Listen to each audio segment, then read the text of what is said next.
Ce sera toujours un grand plaisir de savoir que nous parlons ici et que vous nous recevez 5 sur 5 du côté de la maison, du côté de vos bureaux et que sais-je encore. Mesdames et messieurs, bonjour et merci d'être encore en direct sur Info TV. On ne le dira jamais assez, c'est votre chaîne de télévision qui monte et qui monte encore. Nous ferons encore ce pourquoi nous sommes payés ce vendredi. Nous allons vous donner l'information, rien que l'information, mais alors toutes les formations, tous les vendredis, nous avons l'obligation d'être essentiellement relax. Voilà pourquoi ce matin, nous avons choisi de parler d'un thème à caractère social, d'un thème profond, d'un thème en réalité et qui suscitera beaucoup d'analyses et certainement également beaucoup de commentaires. Pour ou contre la vengeance, c'est la problématique que nous mettons sur la table de débat ce matin. Que pensez-vous de la vengeance dans nos sociétés? Doit-on absolument se venger lorsqu'on a été victime d'une trahison ou alors d'un abus,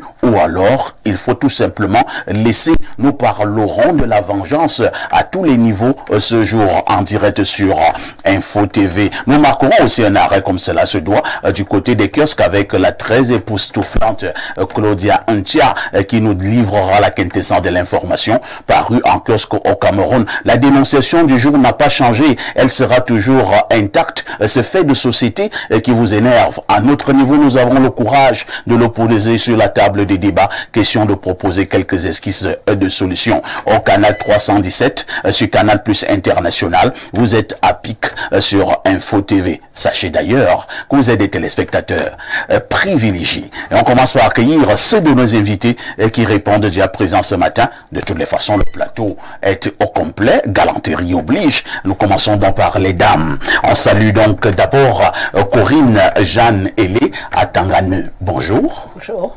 Comment vous allez, madame? Je vais bien, merci. Comme un vendredi matin. Comme un vendredi matin. Très relax. Merci.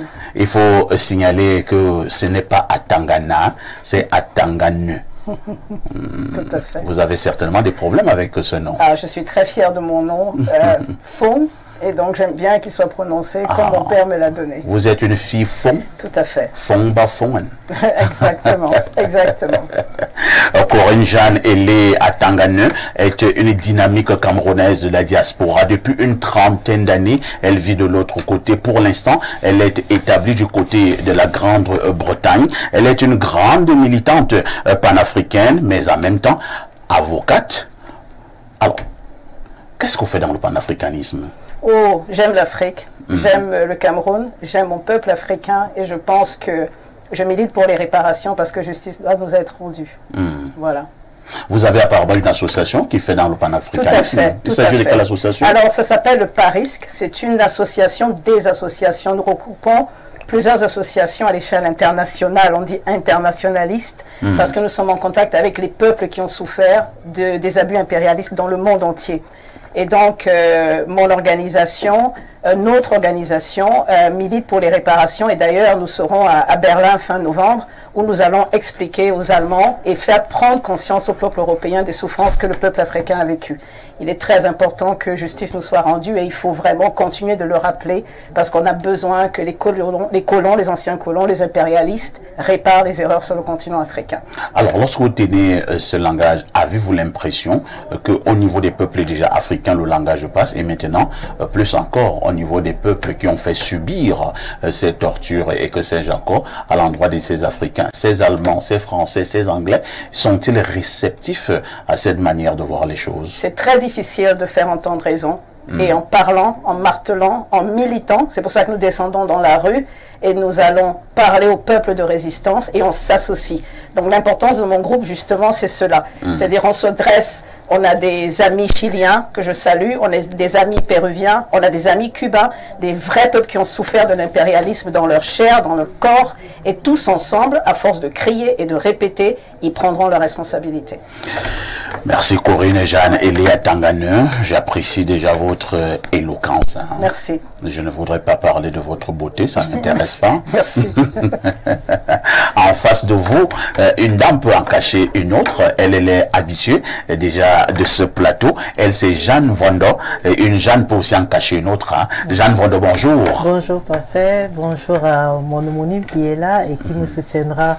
Parce que d'habitude, c'est la guerre hein, avec ces trois gars-là. Je ne me sens pas souvent, mais aujourd'hui déjà. Vous avez aujourd'hui, j'ai du renfort ce matin. J'ai du renfort, parfait, vraiment. Parce que d'habitude, là, les gars au clou, au clou. Donc, ce matin, je profite de dire bonjour, good morning to all my panelists from Women's Life and those who are in Boya. Because somebody called me and asked me, who is Parfait? I said, Parfait is the host of the program Espace Minier. And she was very happy. She's working in Fini Hotel without any advertisement. She said that she loves you very much and she likes the way that you used to care out everything with all your panelists. And good morning also to all the people from Bobende, from Limbe. My sister Nzoa Edith, she's there, and her husband. Yeah. Thank you. Merci, hein, bien des choses à toutes ces personnes qu'elles se sentent encore plus saluées ce matin. Jeanne Vondo, votre programme, on ne le dira jamais assez, passe tous les dimanches sur Info TV à partir de 16h30. Oui, 16h30, nous avons l'émission Women's Life qui parle de la vie quotidienne de la femme. Et tout ce dont la femme a besoin, les problèmes dont encourent les femmes, hein, parce que vraiment nous vivons, je peux dire, le martyre hein, avec les hommes et aussi les hommes qui n'acceptent pas que les femmes puissent être indépendantes. Donc l'émission... Donc vous combattez les hommes. En fait, nous voulons ramener les hommes à la raison pour que les hommes comprennent que la femme peut être là. Si demain vous n'avez pas assez, la femme peut vous soutenir. Merci Jeanne Vondo d'être encore là ce matin. À côté de vous, j'ai voulu vous donner un dynamique et percutant garçon. Lui, c'est Emmanuel Pascal Fembe. Bonjour Emmanuel. Bonjour Perfecto. Perfecto, c'est Emmanuel Pascal Fembe. Fembe.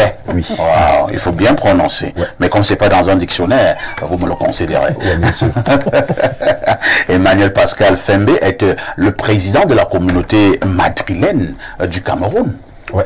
Les supporters du Real de Madrid. Ouais. C'est vous le président au Cameroun. Ouais. Depuis le 13 janvier 2024. Ouais. On a vu cet exploit mémorable du Real la dernière fois qui s'est qualifié pour la finale. Hein? Bien sûr. Quel match! Le Real de Madrid, c'est un club mythique. Perfecto, c'est... Ce club a des valeurs que vous n'en trouverez presque pas ailleurs. Ils ont le sens du sacrifice, ils ont le don de soi, ils n'abandonnent jamais. Dans le Real, c'est pratiquement une manière d'être, une manière de vivre. Bien sûr, le Real, c'est au-delà du foot. Voilà, vous avez tout compris, Perfecto, c'est au-delà du foot. Le Real, c'est une institution. Aujourd'hui même, le Real n'est même plus une équipe de football. C'est toute une organisation, c'est toute une institution qui a des valeurs, et que j'aimerais faire profiter également aux clubs locaux. Le président de la communauté madrilène du Cameroun est parmi nous ce matin. J'ai regardé ce match. J'avoue que je ne suis plus très accro des matchs de football depuis un certain temps, compte tenu de mes multiples occupations. Mais j'ai regardé particulièrement le dernier match du Real en Champions League. Il y a un attaquant virevoltant du côté du Real à l'heure actuelle. Un noir, j'oublie un peu son nom. Vinicius Junior. Ce garçon est incroyable. Vinicius Junior, il risque de battre tous les records. Hein. Ben, bien sûr, il est en liste quand vous regardez le classement du Ballon d'Or actuellement. Il est à la première place, suivi de son coéquipier direct, Jude Bellingham. Donc aujourd'hui, Vinicius Junior, on va pas s'en cacher, c'est le meilleur joueur au monde. Et il y a l'arrivée de notre frère camerounais, c'est vrai, il est français. Avec l'arrivée de Mbappé, sur un côté Vinicius, sur l'autre. Mais c'est une équipe de rêve. Bien, je crois que le Real va encore conquérir l'Europe ou le monde pendant les 10 prochaines années. Mbappé qui est tout simplement un magicien aussi. Hein. Ouais, c'est un magicien. Mais nous allons regretter sa manière de partir du PSG. Je ne sais pas ce qui n'a pas marché. Mbappé n'a pas eu aux honneurs lors de sa dernière rencontre au PSG. Comment expliquer ça? Même s'il y a eu quoi? Est-ce que c'est comme ça qu'on doit dire merci à Mbappé au PSG? Je ne crois pas. Je ne crois pas. Mbappé avec plus de 250 buts au PSG. Pour être plus précis. Plus de 250. On voit 255. C'est une légende aujourd'hui. C'est une légende. C'est le meilleur joueur du PSG. Mais Mbappé sort du PSG par la petite porte. Voilà. Il y a eu juste un petit tifo. Si vous avez regardé un petit tifo, mais c'était pas suffisant. Mais qu'est-ce qu'on va dire? Quelle ingratitude. Le mot ingratitude, oui, mais c'est un peu... il est petit. Oui, il est petit. Quelle cruauté. Voilà, quelle cruauté. Quelle cruauté. Quelle sauvagerie. Perfect, vous verrez l'accueil de Mbappé au Real. Vous allez arranger ça. Ouais, vous verrez. Mbappé, c'est une légende et on doit le considérer comme une légende. On rappelle à la face du monde que Kylian Mbappé est camerounais. Oui. Il est venu ici dernièrement. Il est allé dans son village. Ouais. On est allé lui donner, vous connaissez. Et le Cameroun. Merci d'être là. De toutes les façons, accueillons également comme cela se doit notre consultant, le consultant de tout temps, mais alors de tous les temps. Le dit fils de Boumiebel, descendant de Oumniobé, Pierre Bléreux-Yemec, bonjour. Bonjour, parfait ici, et merci de faire connaître le nom Boumiebel à travers le monde, à côté de Madrid. Des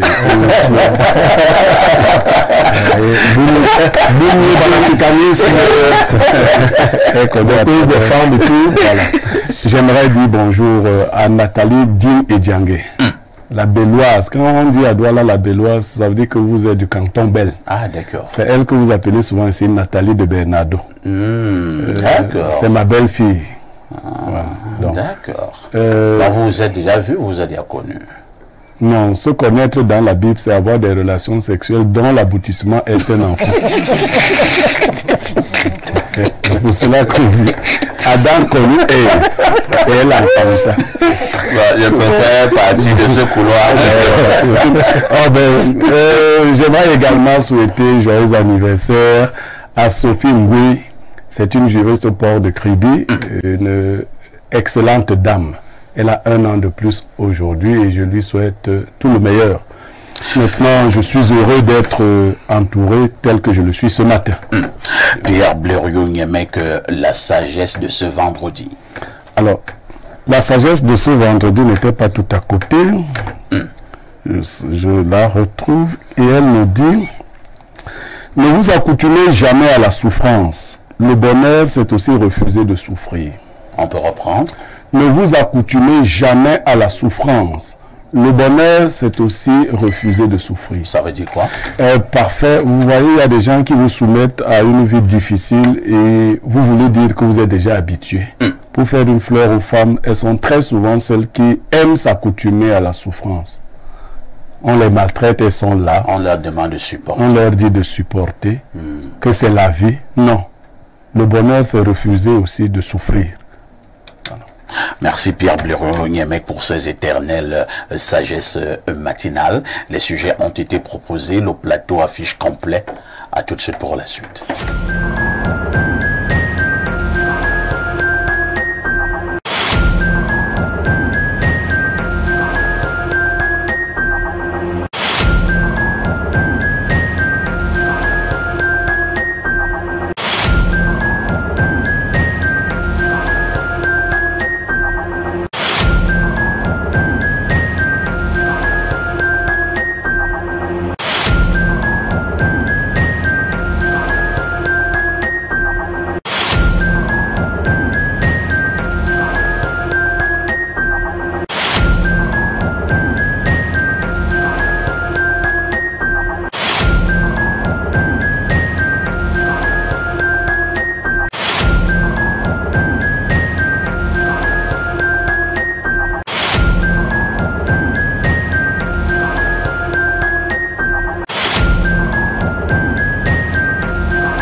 Claudia Ancha, bonjour. Bonjour, parfait ici, bonjour aux millions de téléspectateurs qui regardent Espace Mini de par le monde entier. Bonjour à tes panélistes ce matin. Comment tu vas? Je vais très très bien, parfait. Et vous-même? Eh bien, ça ne se voit pas. Je ne respecte que la forme. Ah, Combien il faudrait qu'on vous fasse un dessin? Non, pas du tout. Comment s'annonce le week-end? Plutôt mouvementé, je n'en dirais pas plus, mais Mouvementé. bon. Oh oui, plutôt Petit tour en boîte. J'ai dit je n'en dirais pas plus, Un je ne vais cabaret. pas trop parler, mais bon, Piscine ça partie. va bouger ce Un week-end. peu de barbe, quelque chose là. Un peu. Barbe quoi? Bah, Qu'est-ce que vous faites rire? du barbecue. Non, c'est pas Non, comme c'est ça pas qu'on prononce. français. C'est pas comme ça qu'on parle en français. D'accord, C'est du allez, barbecue, quoi? c'est pour moi Non, alors. c'est du barbecue. Non, c'est pas quoi? du tout. Non, on dit le barbecue, on dit pas le barbecue.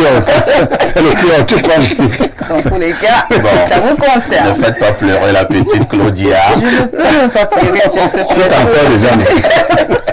De toutes les façons, quand vous voyez Claudia, la très resplendissante, sachez que nous devons y faire un tour du côté des kiosques. Claudia, que disent les journaux? Parfait, ici, les journaux sont en kiosque ce matin. Nous démarrons avec cette toute première information. On parle de la 5e conférence mondiale du cacao.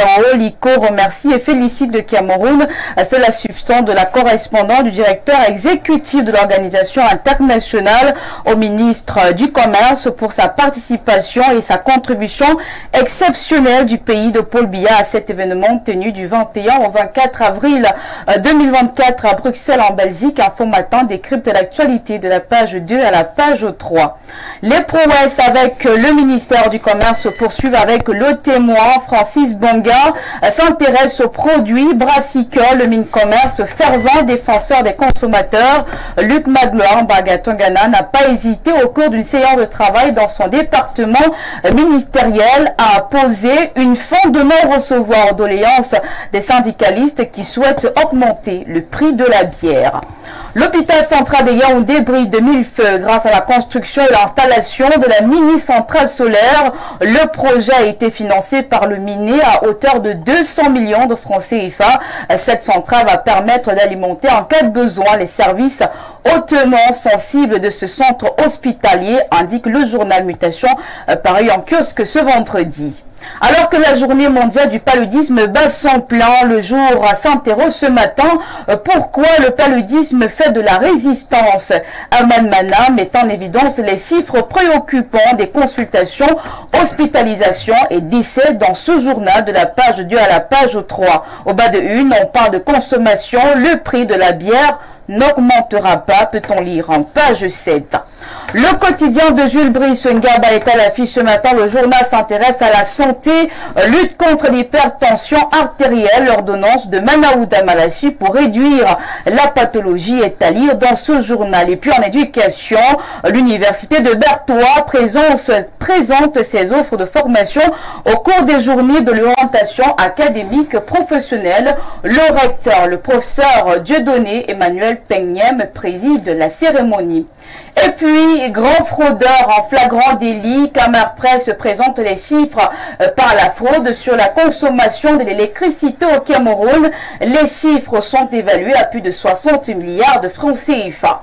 Et puis, santé publique, Bon François, un phénomène et sa polémique, la page 7 du journal nous renseigne davantage. Dans sa publication du jour, Gouvernance Presse s'intéresse à cette petite boîte au capuchon rouge. Bon François discorde sur fond de tribalisme. Lazare Nomo s'exprime sur cette actualité en la page 5 de son journal. La nouvelle expression ne manque pas à l'appel ce vendredi. Le journal fait la chronique d'une désillusion à l'aube de la célébration des 52 ans de l'État unitaire du Cameroun. L'information est à lire en page 3 de cette presse, pareil en kiosque ce jour. Et loin de la désillusion, le journal La Capitale Publique Cameroun Tribune est fin prêt pour célébrer la fête de l'unité nationale. Marie-Claire Nana nous informe que lundi, c'est l'apothéose de la 52e édition. Les préparatifs gagnent en intensité sur l'ensemble du territoire national à 3 jours du défilé au boulevard du 20 mai. Cabra Libi, ennemi d'État, le messager parle politique ce matin dans les colonnes de son journal.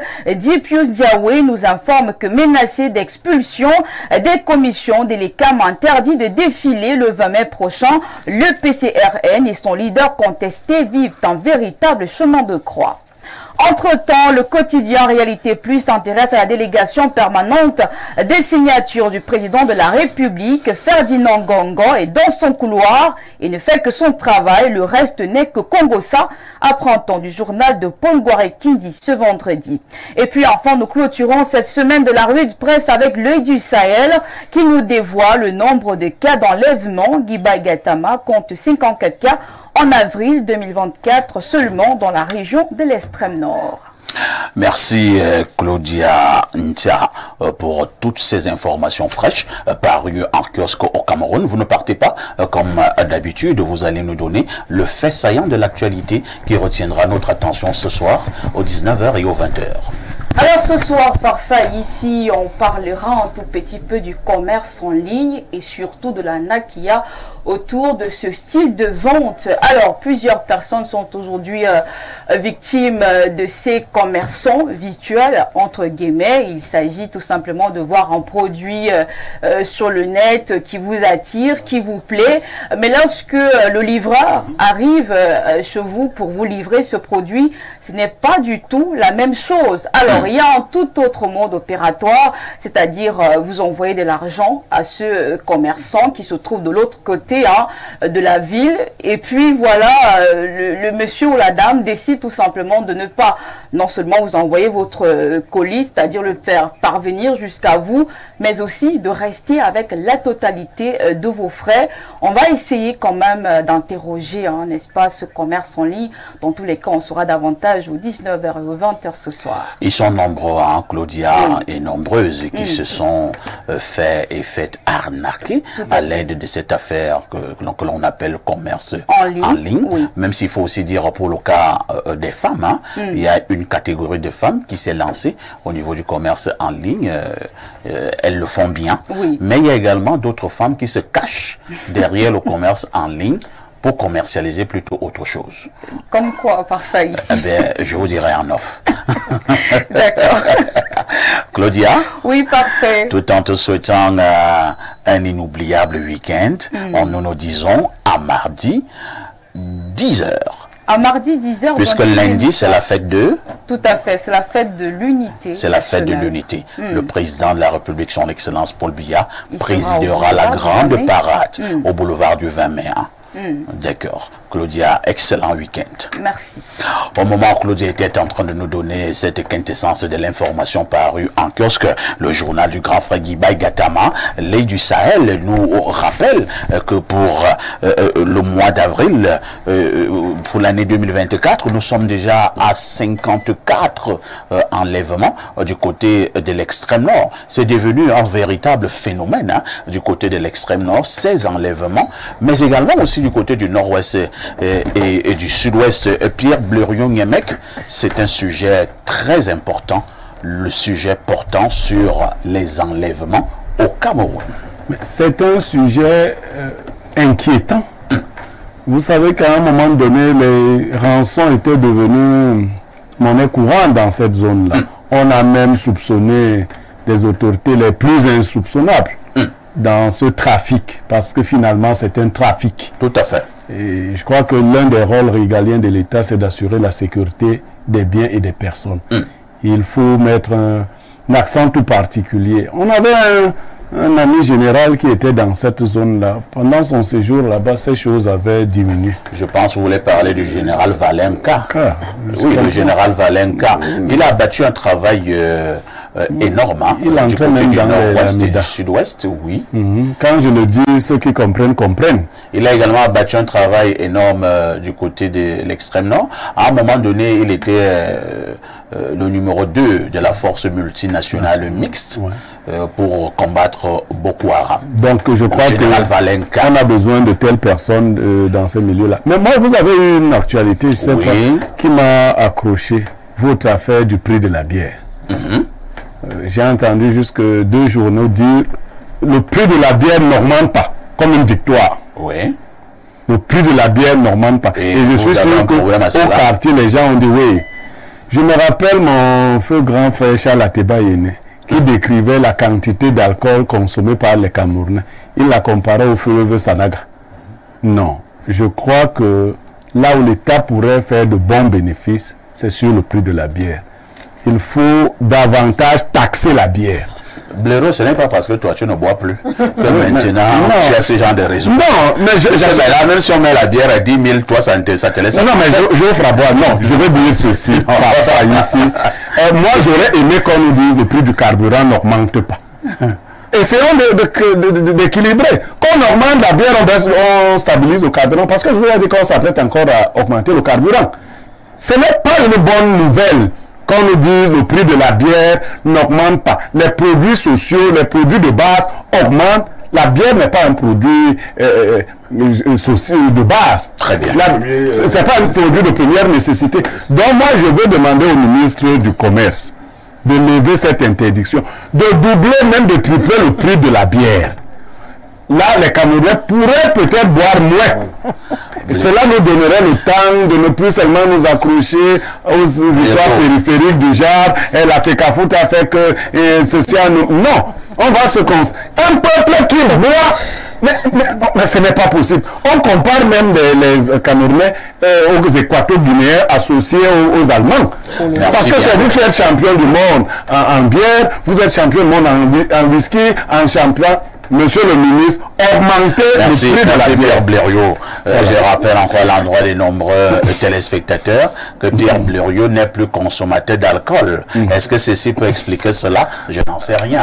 Alors, on passe la parole à Corinne Jeanne Hélé à Tanganeux. Corinne, c'est quand même un sujet social très important. Le cas du Cameroun, si l'on joue avec les produits brassicoles, quelqu'un te dira que ça peut créer un mouvement d'humeur. Hein? Je suis tout à fait d'accord avec vous, mais j'ai envie de parler plus de prise de conscience, avec ou sans alcool, que de me focaliser sur les solutions concrètes. Quand on prend conscience, même avec un verre d'alcool, on fait changer des choses.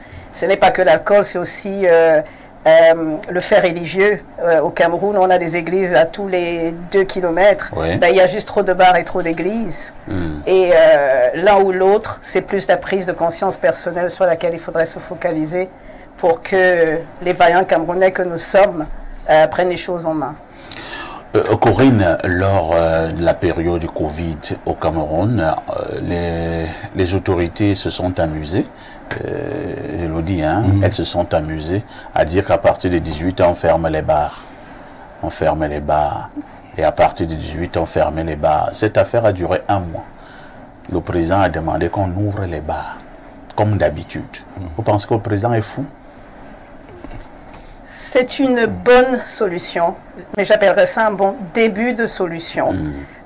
Parce qu'il faut toujours, j'ai envie de dire, prendre des actions correctives au fur et à mesure. On ne part pas d'un tout ou rien. On y va progressivement. Si on applique une mesure extrême, à un problème extrême, on ne trouve pas forcément la solution. Et il faut l'adhésion du peuple dans toutes les décisions qui sont prises. Et c'est important, à chaque fois qu'une décision importante est prise dans un État, qu'il y ait une adhésion de ceux qui vont la respecter. Merci Corinne. Emmanuel Pascal Fembe, nous parlons là de l'alcool. Blériot lui pense que dans un pays, l'alcool n'est pas si important que cela. Et donc, même si ce prix augmente, il n'y a pas de problème. Mais le gouvernement se pencherait aux produits de première nécessité et surtout aux produits qui touchent directement à la vie et à la survie des populations, que nous nous attendions peut-être demain matin, que le prix du carburant a baissé à la pompe, que le prix de la tôle ondule a baissé, que le prix de l'huile a baissé, que le prix du sucre, du riz et que sais-je encore. Blériot, il a parfaitement raison. Nous sommes dans un pays où je dirais l'alcoolisme a pris le pas sur certaines valeurs sociales de la société. Aujourd'hui, quand vous regardez, nous avons de l'huile, nous avons du pain, nous avons de la farine, nous avons du carburant. Ce sont des produits de première nécessité. Mais pourquoi c'est remis au second plan? Je sais, vous avez vu le rapport de Ecomatin, il y a, je crois, à peine 2 semaines.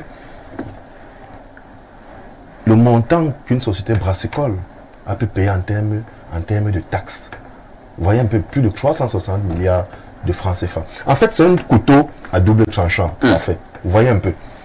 De l'autre côté, il faut se dire, les sociétés brassicoles au Cameroun, en termes d'impôts, en termes de taxes, c'est beaucoup d'argent. Oui, c'est beaucoup d'argent, c'est énormément d'argent. C'est pour ça que parfois, le gouvernement met un accent particulier là-dessus. Mais comme Corinne le disait, il faudrait que à un moment donné, on trouve le juste milieu et qu'on puisse réguler ça. Parce qu'aujourd'hui, il y a des gens, je connais des gens qui travaillent dans ces sociétés brassicoles, mais qui ont un ressenti qui n'est pas très bon, parce qu'ils se disent, on fait des actions commerciales pour vendre la bière, mais après, les gens boivent la bière par tomber dans des caniveaux. Donc, ça laisse un sentiment de culpabilité. Est-ce qu'on a un sentiment de culpabilité lorsque toi tu gagnes tes millions, mais tes milliards? Oui, sauf que aller tomber dans vos caniveaux, dans les rivières, ça dérange qui? Sauf que parfois, tout le monde n'est pas comme moi, tout le monde n'est pas comme toi. Certains aimeraient que leur boulot n'affecte pas la santé des autres. C'est pour ça que j'ai dit, c'est un couteau à double tranchant. L'État doit trouver le juste milieu. Le consommateur, celui qui boit l'alcool, et l'État lui-même, parce qu'aujourd'hui, parfois, il ne faut pas oublier l'État camerounais. Après, ou avant même les sociétés pétrolières, c'est d'abord les sociétés brassicoles aujourd'hui. Mais c'était la première usine. Bah voilà. Quand on a ouvert au Cameroun. Bah voilà. Donc, les brasseries. Les brasseries. C'est ça. Donc, aujourd'hui, et vous savez, un peu partout en Afrique, hein, au Congo belge, ce fut le cas, et on savait pourquoi. Il fallait étourdir les populations. Parce que c'est ça, et on dit quand on boit, on oublie le problème majeur de la société. Non, moi je pense que parfait, trouvons le juste milieu. Nous avons les leviers sur lesquels on peut trouver le juste milieu. Très bien. Jeanne Vandor, quelqu'un me faisait comprendre que pour le cas des Camerounais, tellement ils sont accros de l'alcool que mettez même le prix de la bière à 2000 francs, ils vont seulement boire. Tout à fait parfait. Il y a un musicien dont je ne vais pas faire la publicité qui avait dit mettez même la bière à 1000 francs, on va toujours boire. C'est même presque à 1000 francs. Voilà. Hein. Moi, je pense qu'il y a trop d'inconscience sur ce plan-là parce que quand nous regardons notre jeunesse actuelle, tous les jeunes de maintenant, c'est la bière, c'est l'alcool. Ouais. On n'a rien de constructif. Ils se détruisent dans l'alcool. Oui, mais on nous fait parler, on dit le Cameroun émergence 2035. Qu'est-ce qui va bâtir? Avec des soulards. Nous avons des soulards un peu partout. Filles comme garçons, vous arrivez au quartier Sos, vous allez voir des petites filles de près de 14 ans, 15 ans qui sont assises et sont en train de boire. Je pense que depuis un certain temps même, les filles bousculent le top one. Hein, oui, les filles disent qu'elles salissent la table. Wow. Salir la table. Oui, il faut salir la table. Et je vous dis, elles ont vraiment, comme dit les petites filles, 14, 16, 17 ans. Qui va épouser une fille qui ouvre d'abord la grande Guinness avec les dames? Mais il y a une catégorie d'hommes qui aiment ce genre de choses. Non. Oui. Je vous ai souvent dit, ce qu'on pousse avec la main, le bâton, il ne faut pas mettre la main. Comment? C'est pour pousser avec le bâton. Une jeune fille qui prend la grande Guinness, elle fait tcha. Mais ça dépend aussi. Quand vous voyez, raison pour laquelle je disais tantôt à l'entame que c'est aussi une sorte d'éducation. Vous voyez, il y a des mamans qui vont s'asseoir. Moi, je connais une famille à Bafoussam. Une maman qui s'assoit avec ses filles. Elle leur donne à boire et quand il y a un monsieur qui arrive, le monsieur dit j'aime ta fille. Elle dit non, si tu salis la table, c'est bon. Vous pensez que qu'est-ce qu'on est en train de construire dans notre pays? Et déjà, ils disent qu'ils n'augmentent pas le prix de la bière. Pour moi, on peut même augmenter à 5 000. Disons déjà que les Camerounais, pour travailler, c'est difficile. Donc, du coup, l'argent qu'ils vont gagner, ils vont pouvoir investir pour quelque chose, pour qu'on vraiment trouve les maisons 2035, comme le dit notre président de la République. Oui, Emmanuel. Quelque chose sur le prix. Aujourd'hui, moi je dirais, les Camerounais aujourd'hui ne boivent plus la bière au prix normal. Quand vous entrez dans un snack, la bière c'est pas 650. Pas du tout. C'est 1000 francs. C'est 2500, 2000. Bah voilà, donc aujourd'hui, qu'on augmente le prix de la bière, qu'on n'augmente pas, ça n'a aucun impact sur le niveau ou le taux de consommation aujourd'hui au Cameroun. Non, ça a un impact. L'argent ne va pas augmenter dans vos poches de manière miraculeuse. L'argent non, c'est-à-dire que vous avez un exemple. Un gars qui a 5 000 va boire la Magnan sans publicité, 10 Magnan. Parce que la Magnan, si on met la Magnan à 2 000, il n'aura pas tout de suite 10 000 pour boire 5 Magnan. En fait, il faut, c'est ce que nous avons dit depuis le début, il faut un peu décourager les gens à prendre de grandes quantités. Moi, j'ai jamais dit que les gens arrêtent de boire. Ça a été d'ailleurs un miracle, mon ami, il sait. Mais il faut que les gens en prennent en quantité raisonnable. Très bien. Il faut que les gens en prennent en quantité raisonnable. Tout ce que nous allons dire ce matin est que autant le gouvernement met un accent particulier pour que le prix de la bière n'augmente pas, le même gouvernement, nous l'exhortons à mettre également la même énergie au niveau des autres produits de première nécessité. À tout de suite pour la suite.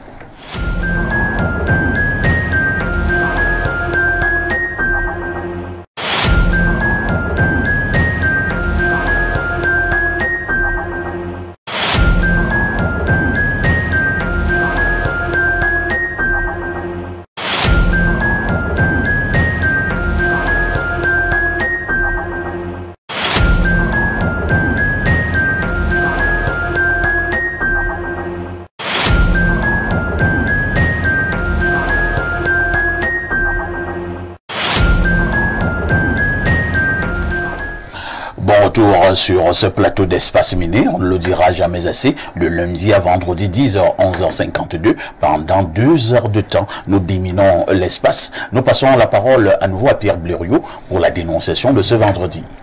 Parfait, ici, ce vendredi, nous avons une dénonciation d'ordre social. Un fait qui m'a particulièrement traumatisé parce que j'ai reçu des images. Il s'agit de l'histoire de Sandrine, je vais donner son prénom sans donner le nom, qui vit en France. Et avec sa maman, ils sont en France depuis un certain temps. Il y a quelques mois de cela, elle a reçu un coup de fil, et c'est une cousine à elle qui était au téléphone, qui lui disait « Je suis à l'aéroport, viens me chercher ». Sandrine dit « De quel aéroport ?» Elle dit « À Roissy-Charles de Gaulle ». J'ai pas su que tu venais en France, mais quelle est cette histoire? Viens me chercher et je voulais te faire la surprise.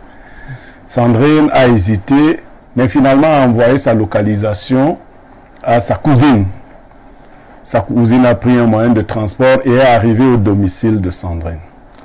Parfait, elle lui a ramené du héros et du coq, en fait du coq de chez nous, et puis d'une dolée, mais on avait cuisiné d'une dolée et du héros pour elle. Les choses du village. Les choses du village. La cuisine avait été faite par la mère de la cousine. Il faut dire ici que la mère de la cousine est la sœur à la maman de Sandrine. Depuis que Sandrine a mangé de cette nourriture, toute sa vie a basculé. Comment ça? Sandrine est aujourd'hui handicapée. Oh là là. Sandrine a perdu tous ses contrats de travail. Incroyable. Sandrine est une pâle copie d'elle-même. Sandrine se traîne carrément au sol pour marcher. Sa cousine a terminé sa salle de besogne et elle est rentrée. Au Cameroun? Elle est rentrée au Cameroun. Incroyable. Oui, c'est une histoire que quelqu'un d'autre a relayée avant nous. De manière... Elle m'a envoyé les photos, je vous assure, parfait ici. Sandrine a déjà des crises de folie d'ailleurs. Elle a des pertes de mémoire. Sa cousine a fait pire. Elle lui a volé tous ses titres de séjour avant de quitter et beaucoup d'autres choses. En sus, elle a découpé les cheveux de l'enfant de Sandrine, une fillette, et elle est rentrée avec depuis lors la tête de l'enfant pourrie. Incroyable.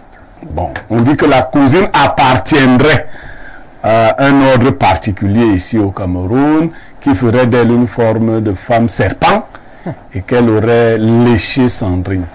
Sandrine est donc dans les larmes. Sa maman et elle ont vidé leurs économies, sont dans des endettements pour chercher la guérison de Sandrine.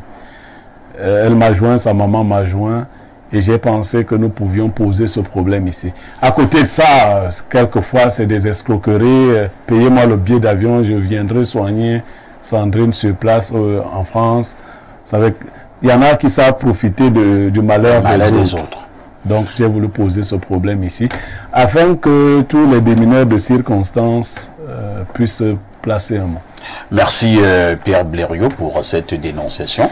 On passe la parole à Corinne. Corinne, ça tombe bien pour toi qui vis de l'autre côté depuis plus de 3 décennies. Voilà donc une histoire qui donne froid au dos. Une cousine qui a voulu aider l'autre cousine qui s'est rendue en France. Maintenant, celle qui a voulu aider l'autre est dans un état maintenant calamiteux. Votre réaction? C'est une triste histoire, c'est extrêmement triste. Et d'ailleurs, j'espère que la diaspora camerounaise de France se saisira un petit peu et essaiera d'épauler notre sœur à l'étranger. Parce que ce qui nous unit, c'est ça, c'est la force de nos peuples. Et c'est extrêmement méchant et c'est triste ce qui lui arrive. Mais à ce stade, je pense qu'elle a besoin du support de la diaspora pour pouvoir s'en sortir d'une manière ou d'une autre.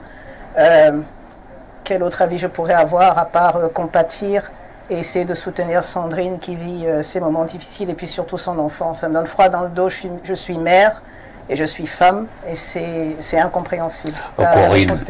Corinne, pour toi qui vis justement de ce côté-là, quand vous écoutez une histoire comme celle-ci, ça vous donne encore le courage d'aider un Camerounais qui arrive du côté de l'Occident? Toujours aider les Camerounais, toujours aider ses frères, toujours aider les Noirs, toujours aider qui que ce soit. On aura malheureusement des bons et des mauvais. Et on ne sait jamais qui est bon et qui est mauvais.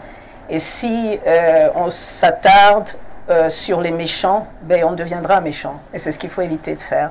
Il faut continuer d'essayer d'aider et d'écarter ceux qui sont non fréquentables, vite et rapidement. Et puis continuer d'aider sans se priver, parce que sinon on va sombrer dans l'extrême inverse. Si on s'attarde sur les méchants, oui, on devient soi-même méchant. On devient soi-même méchant. Je vais réfléchir sur cette parole toute cette nuit. Hein. Alors, Jeanne, deuxième Jeanne, sur le plateau, nous sourions, on peut sourire, mais c'est une affaire qui donne froid au dos. Une cousine partie du Cameroun avec les héros, le ndolé préparé, ainsi de suite. Elle donne à l'autre cousine, dès qu'elle a mangé cette nourriture, toute sa vie a basculé. Et maintenant, la cousine en question est déjà calmement encore rentrée au Cameroun. Parfait, vraiment, le monde est devenu tellement mesquin.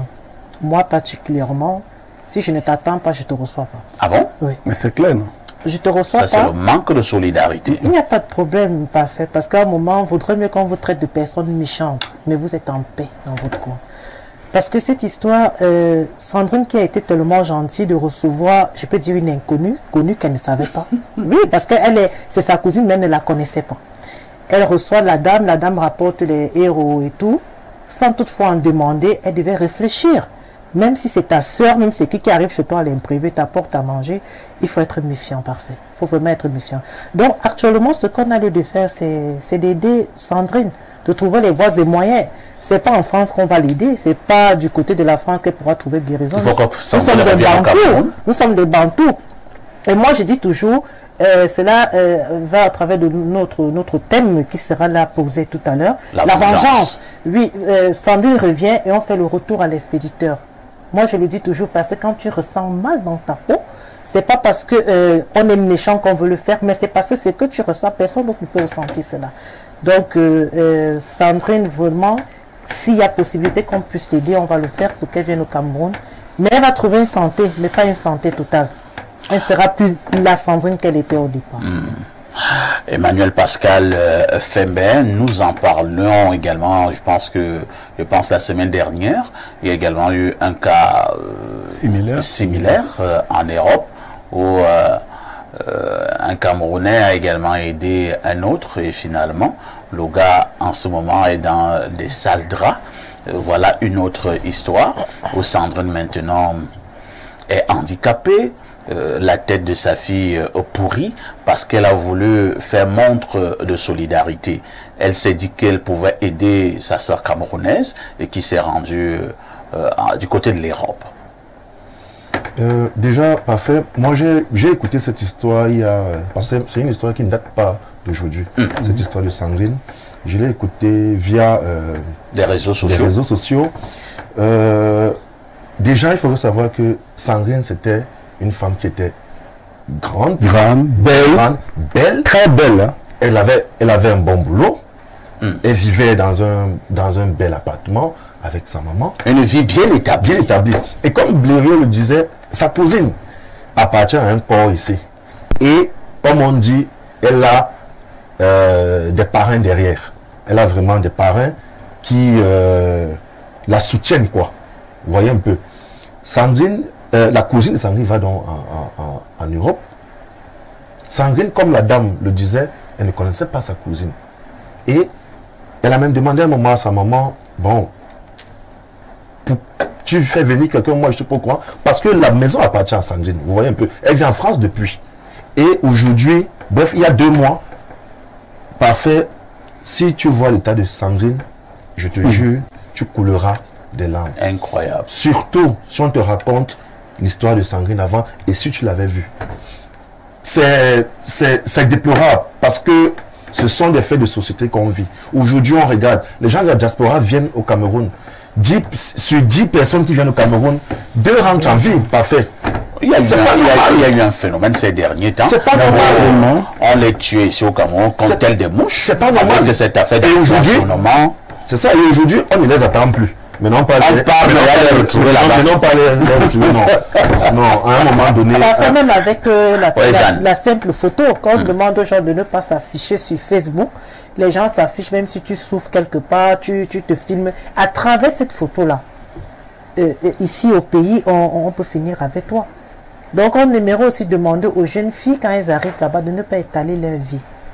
Parce que ceux qui sont ici, ils vous regardent, vous pensez qu'ils vous aiment tellement. Pas du tout, je pense. Pierre Blériot, c'est vrai que nous avons déjà condamné ces Camerounais qui cherchent à faire du mal et qui font même du mal à nos amis de la diaspora. Maintenant, Sandrine est dans un état alarmant, un état inquiétant. Sandrine a certainement besoin de solutions. Que faut-il faire? Alors, c'est Jeanne Corinne, elle a commencé à indiquer quelque chose parce qu'il faut dire que matériellement, Sandrine est coincée. Elle a vidé tous ses comptes. Elle est dans un endettement, il y a cet aspect-là. Je crois que les gens pourront entrer en contact avec nous pour voir comment aider Sandrine, d'une part. Mais je voulais souligner quelque chose, Jeanne Corinne. Le film même, j'ai dit à Sandrine, ma première parole c'était « bien fait pour toi ». Elle s'est mise à pleurer. Je lui dis « non, bien fait ». Le film n'est pas bien. Je ne vais pas arriver chez vous sans vous prévenir. Non, il faut aider les gens. Je n'ai jamais dit le contraire. Mais vous ne trouvez pas déjà bizarre une cousine qui arrive seulement et vous appelle qui sort du Cameroun. Ce n'est pas qu'elle est partie de France. Elle n'est pas en France avec vous. Mais tu sors du Cameroun, tu arrives, tu es déjà à Roissy. C'est là-bas que j'apprends. Tu venais chez moi et moi-même je ne suis pas au courant. Et là, je dis qu'il faut avoir de la rigueur. Ne faites pas entrer n'importe qui chez vous. Il faut avoir de la rigueur.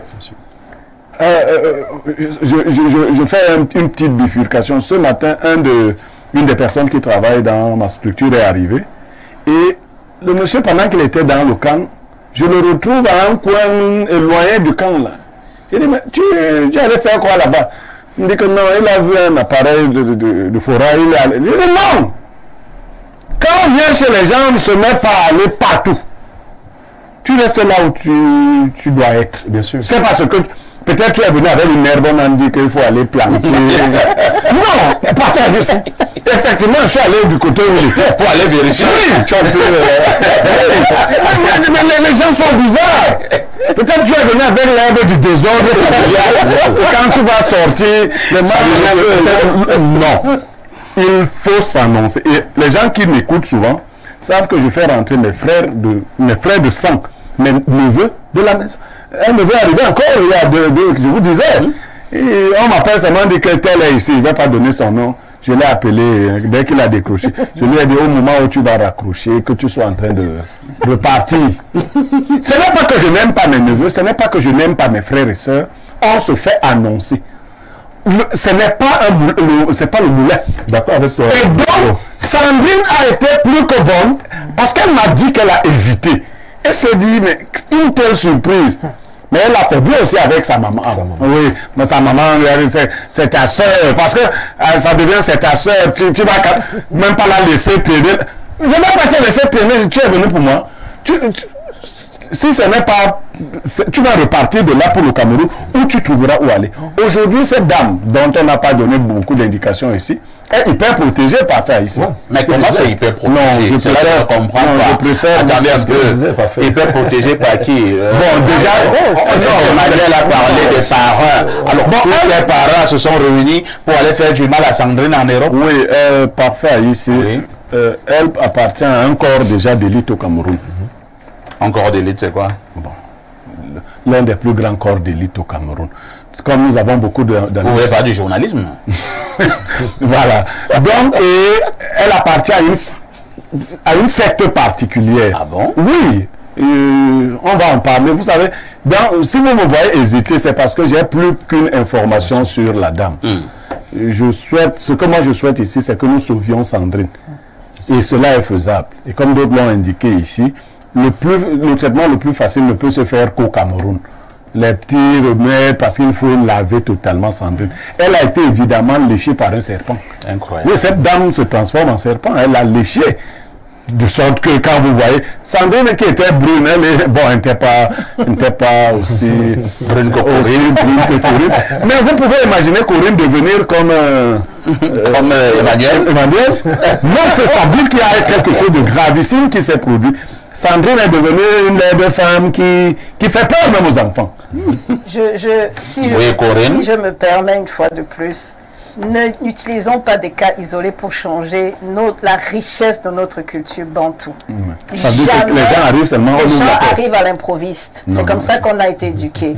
Chez nous, l'étranger vient, il frappe à la porte, on est en train de manger, on lui donne une place à table et il mange.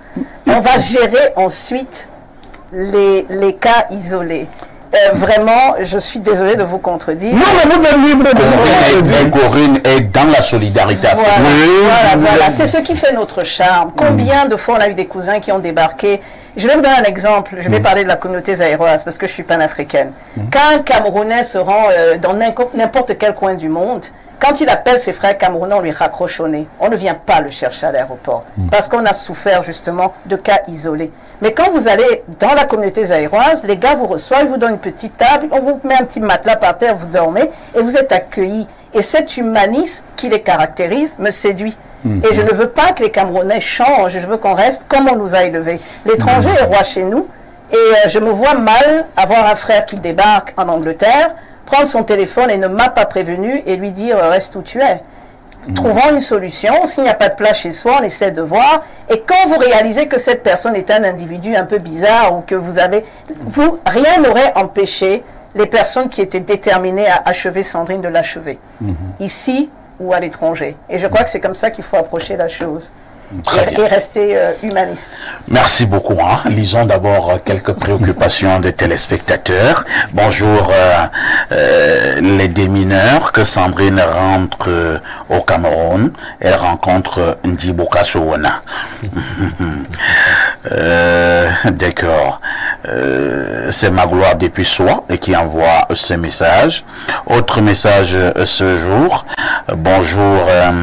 Parfait. Et à tout ton panel, waouh, s'il vous plaît, parfait. La dame qui est métisse sur le plateau est tellement belle, mignonne, sexy, ravissante, époustouflante, merveilleuse, comme elle est déjà âgée, et je suppose qu'elle est mariée, et je suis sûr qu'elle a une fille aussi belle qu'elle, s'il vous plaît. Parfait, j'ai besoin du numéro de la femme métisse. J'aimerais être son beau-fils. Et j'ai toujours rêvé d'épouser une fille fond. Et s'il vous plaît, lisez mon message. Moi, je suis ambassade au Puma, et je m'appelle Nicolas Béa, et depuis Puma. Est-ce que si elle est fond, est-ce que sa fille est forcément fond? Le père de la fille n'est pas fond dans les frères. Bonjour Aïssi et toi d'Albert Parfait. Si ça peut te permettre de passer un bon week-end, c'est pas comme ça que tu t'appelles. Et à tout ton panel. Concernant la dénonciation, je suis sûr que c'est la maman de cette cousine qui a fait le travail. Parce qu'il ne peut pas s'agir d'une coïncidence impossible. Il faut vraiment chercher quelqu'un qui va traiter cette femme, ensuite faire le retour à l'expéditeur. Parce que si c'était moi, non seulement j'ai fait le retour à l'envoyeur, mais je t'envoie un serpent que tu verras seul. C'est Pancras de Guidère. Autre message ce jour. Bonjour le plateau. Alors, bonjour bonjour, chers tous. S'il vous plaît, pourrais-je avoir le numéro de Bernardo Basson, s'il vous plaît? C'est vraiment urgent. Merci d'avance pour votre compréhension. Moi, je ne sais pas ce qui est urgent. Hein? Le numéro? Les urgences, c'est à l'hôpital. Alors, nous prenons le 213, c'est l'Algérie.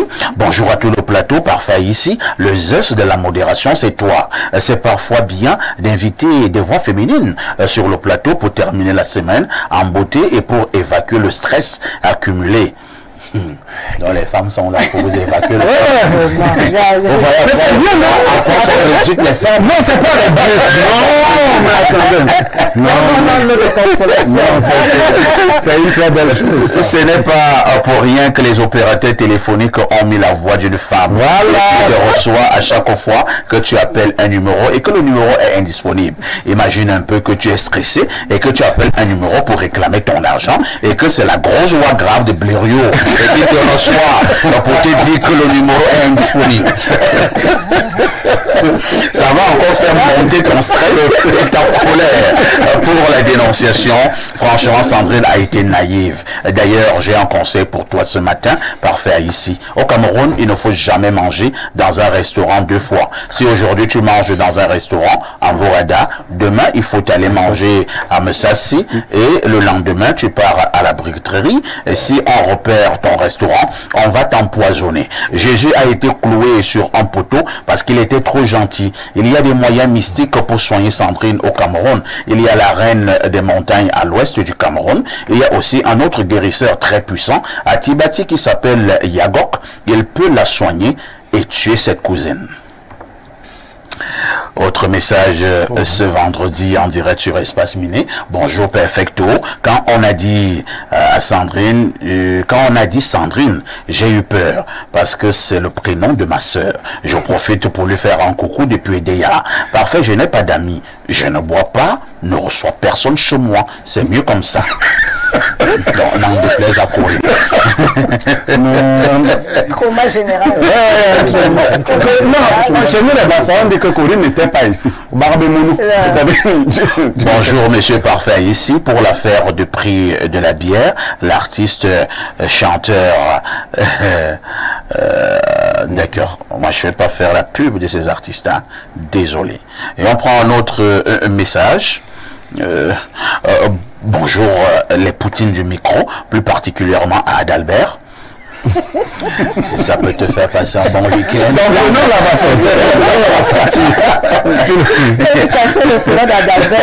rapport au cas de Sandrine, qu'elle rentre au Cameroun, rencontre le prêtre abbé Yves Ledoux et Sama en Kouaban, au niveau de la rivière Foko. Il va résoudre ce problème. C'est Claude Dekoumdou qui envoie le message.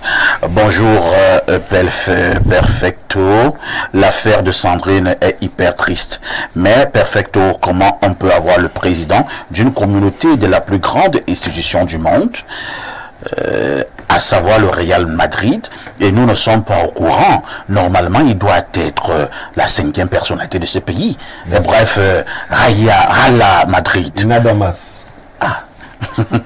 Mais Perfecto, la panafricaine sur le plateau est une vraie. Elle n'est pas comme la Suissesse autoproclamée. On ressent vraiment qu'elle défend l'intérêt du peuple africain et des peuples qui ont été colonisés. C'est quoi son organisation? Comment ça se passe là-bas? Ça m'intéresse vraiment. C'est Loric. Corinne, Loric est un petit garçon que nous connaissons. Hein. Vous savez quel âge il a? Dites-moi. 20 ans. Oh, formidable. Il n'a que 20 ans. On va peut-être vous mettre en contact. Oui, bien volontiers, Loric, parce qu'on a besoin de militants combattants. Donc, ce serait un plaisir de rentrer en contact avec vous.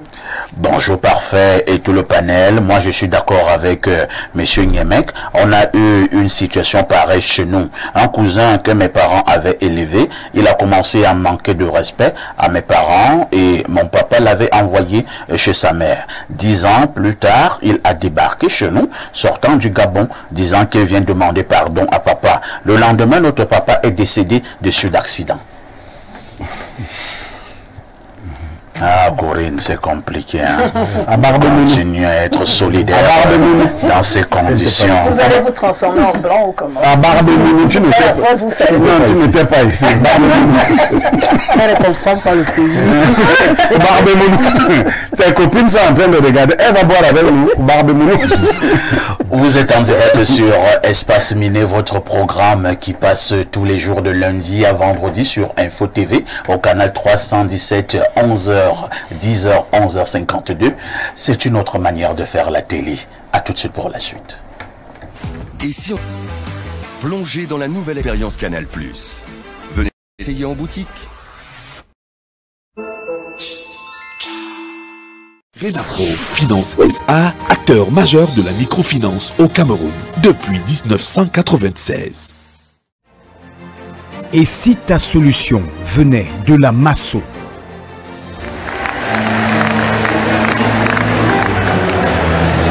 Je m'appelle Mancho Loveline, épouse Numbisi. J'ai gagné le village. Je ne m'attendais pas, puisqu'il y a des milliers de personnes qui ont... Il y avait des milliers de noms dans le box là. Deviens propriétaire d'une villa à partir de 100 francs CFA. Renafro Finance SA, acteur majeur de la microfinance au Cameroun depuis 1996.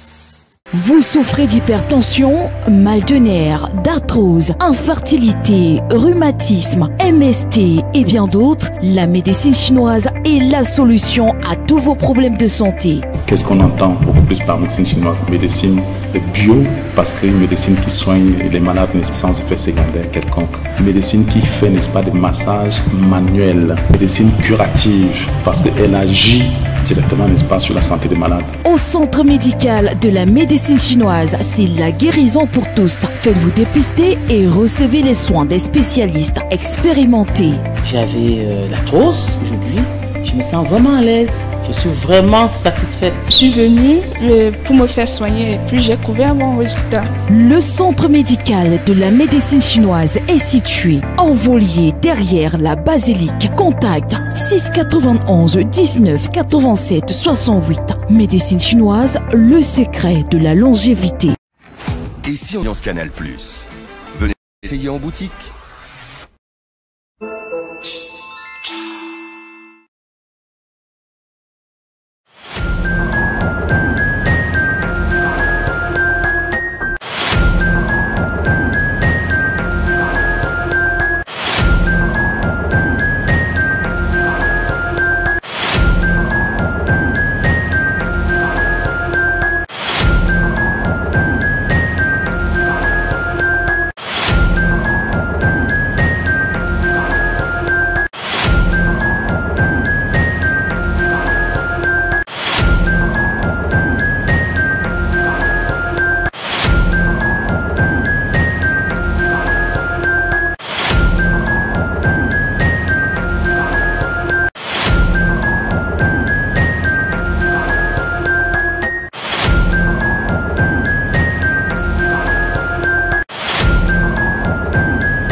La dernière ligne droite de ce programme nous amène à parler de la vengeance, comme nous vous le disions en ouverture de ce programme. Pour ou contre la vengeance, nous commençons par Emmanuel Pascal Fembe. Emmanuel Pascal, en des termes simples, hein, comment on peut définir la vengeance? C'est quoi la vengeance? Pour moi, la vengeance, c'est un sentiment déjà... On se venge pourquoi? On se venge parce que on a eu à subir soit des traumatismes, soit des violences, ou alors une trahison, ou alors on a été vraiment touché dans son amour propre. Mais moi déjà, j'aimerais dire, pour moi je ne suis pas pour la vengeance. Parce que la meilleure façon de se venger, c'est de pardonner. Vous voyez un peu. Nous avons un cas sous la main, hein? Oui. Le cas Sandrine. Oui. Est-ce que Sandrine devrait se venger? Pour moi non. Avec ce que nous avons vu là. Pour moi non. Pour moi non. Partir du Cameroun, des forêts du Cameroun pour aller tuer quelqu'un en ville à Paris. C'est difficile, parfait, c'est difficile. Mais pour moi, la meilleure solution pour Sandrine, c'est d'abord se soigner, en plus c'est de pardonner. C'est très difficile. Pour qu'on arrive Pour qu'on arrive au pardon, c'est un processus. Le pardon, c'est un processus parfait. Mais il n'est pas facile. Il n'est pas facile. Se venger, quand on entre dans la vengeance, c'est aussi un cercle vicieux. Parfait, tu vois un peu. C'est un cercle très vicieux. Quand vous entrez dans ce processus, il est très difficile d'en sortir. Donc, pour moi j'ai eu à subir beaucoup de choses dans ma vie. Ça a été très difficile de pardonner. Je me suis mis dans un processus. Il y a certaines personnes, jusqu'aujourd'hui, je n'ai pas eu à pardonner, mais je suis en train de travailler pour. Donc, pour moi, la meilleure façon de se venger, c'est de pouvoir pardonner, même si c'est difficile, mais il y a tout un processus. Je pense qu'il y a des experts en psychologie, il y a beaucoup d'experts qui peuvent nous accompagner à pouvoir surmonter le traumatisme auquel on a été victime. Merci Emmanuel Pascal pour cette première intervention concernant le sujet inscrit à l'ordre du jour. Jeanne Van Dorn, vous êtes une femme et quelqu'un me disait en préparant ce programme que parfait, méfie-toi toujours des femmes. Elles savent se venger. Oui, tout à fait, parfait. La femme ne pardonne pas. Ah bon? Elle peut oublier, mais elle ne pardonne pas. Quand on ne se lit pas parce que nous sommes à la télé. Oui. C'est aussi demandé à Corinne. Oui, parce que... Non, Corinne, forcément, elle pardonne. Non, Corinne n'est pas l'africaniste. Nous, la réalité. Parfait, c'est une petite anecdote. Oui. Vous voyez, vous êtes dans une famille, vous êtes avec quelqu'un, et un beau matin, on vous appelle, on dit, vous êtes appelé au CED. On vous a porté plainte. Oui. La belle-sœur vous a porté plainte. Vous demandez qu'est-ce que j'ai fait, on dit cours et blessure. Vous ne reconnaissez pas. Vous arrivez au CED, on vous auditionne, vous écoutez. Et ta belle-mère arrive, elle te dit, je ne veux plus de toi dans ma famille parce que j'ai déjà dit à mon fils que je ne veux pas de toi. Entre-temps, tu as eu à vivre la trahison. Tu as eu à vivre des coups et blessures, tu te retrouves avec des plaies un peu de partout. Un bon matin, on te demande de pardonner. Je ne pense pas. Moi, je ne pense pas que la dame devait pardonner.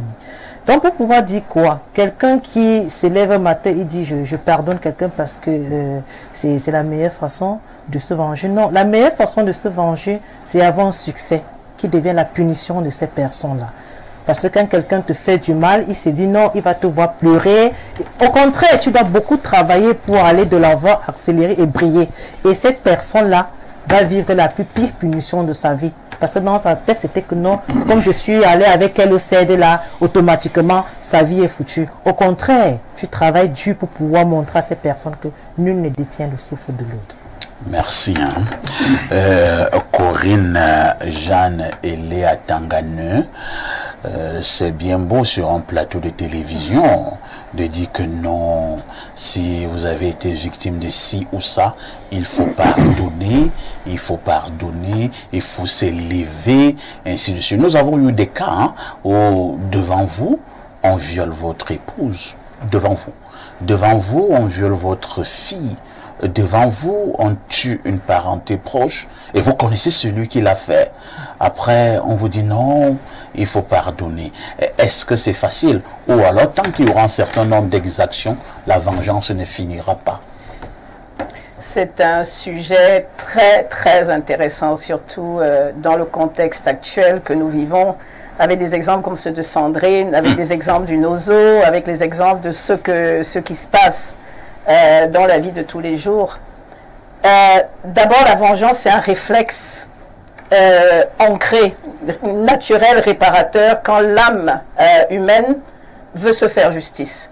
J'ai souvent dit, si on viole ma fille, je ne vais pas chercher le juge, je vais d'abord essayer de régler le problème du violeur. Mais... On le castrame. Voilà. Je n'ose pas le dire. Non, moi je suis brute. Je n'utilise plus ces choses-là. Voilà. L'instrument du crime. Exactement. Donc, réflexe naturel, on veut punir le coupable. C'est humain, c'est comme ça. Mais c'est ce qu'on appelle la vengeance du talion. La vengeance du talion, c'est ça. C'est vraiment la loi la plus ancienne qui consiste... La loi du talion. C'est la loi la plus ancienne qui consiste... Exactement. Je n'ai pas le temps, tu me tues, je te tue. Si on reste sur ce réflexe humain de tout le monde, on devient tous des criminels. Ceux qui ont fait du mal à Sandrine doivent être tués. Sandrine elle-même doit les tuer. Elle doit venir voir le monsieur qui nous disait viens me voir, je vais tuer tous les autres. Et donc on se retrouve dans une société de tueurs. En fait, non, justement, surtout pas. Moi, je reviens sur la force de la loi. Aussi difficile que ça peut être, et c'est pour ça que je milite pour la justice sociale et le droit. Il faut faire primer la force de la loi sur notre moi profond. Quand on a souffert et qu'on a été atteint et qu'on a tué et qu'on a violé, il faut très très vite qu'on fasse et qu'on apprenne à faire confiance à la justice institutionnelle. Alors, vous parlez de la justice, hein, ouais. Probablement parce que vous avez à passer 3 décennies de l'autre côté, vous partirez encore dans quelques jours. Peut-être que chez vous, la justice va un peu plus vite et elle est probablement encore légèrement juste. Mais pour le cas de bon nombre de pays africains, si j'évite volontairement le Cameroun, avez-vous l'impression que pour bon nombre de cas d'exaction de cette nature, la justice a clairement fait son travail? Je suis d'accord avec vous, mais là où la vengeance prospère, c'est quand la justice institutionnelle est corrompue et faible. Si on a confiance en nos institutions, on a tendance à chercher quand même un juge ou bien un avocat pour pouvoir se rendre justice. Si on continue à se venger, on va se retrouver dans des cas extrêmes comme au Tutsi au Rwanda. On va sombrer dans des cas extrêmes qui ne devraient pas arriver. Et comme je dis une fois de plus, c'est humain. Et je dirais, et je rejoins ma sœur Jeanne, c'est surhumain de pardonner. Mais moi, j'ai une grand-mère qui m'a regardé avant de mourir et qui m'a dit, si tu ne sais pas pardonner, tu ne resteras même pas marié. Tu ne pourras pas rester dans un mariage. Donc c'est pour dire à quel point le pardon est important.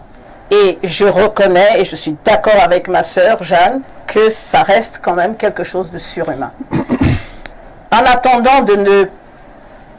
Comme on faisait dans nos villages, on prenait le gars, on le mettait et tous les gens on tape nos sorciers, on le prend, on le met en route, on le tape jusqu'à ce que le mort avec les feuilles de Macabo, les tiges de Macabo. Il y a un prêtre qui a tapé un sorcier comme ça, avec les tiges de Macabo, et on allait arrêter le prêtre. On allait l'enfermer. Vous voyez alors? Ouais. Alors qu'on doit taper le sorcier, on doit le châtier. D'accord, merci Corinne.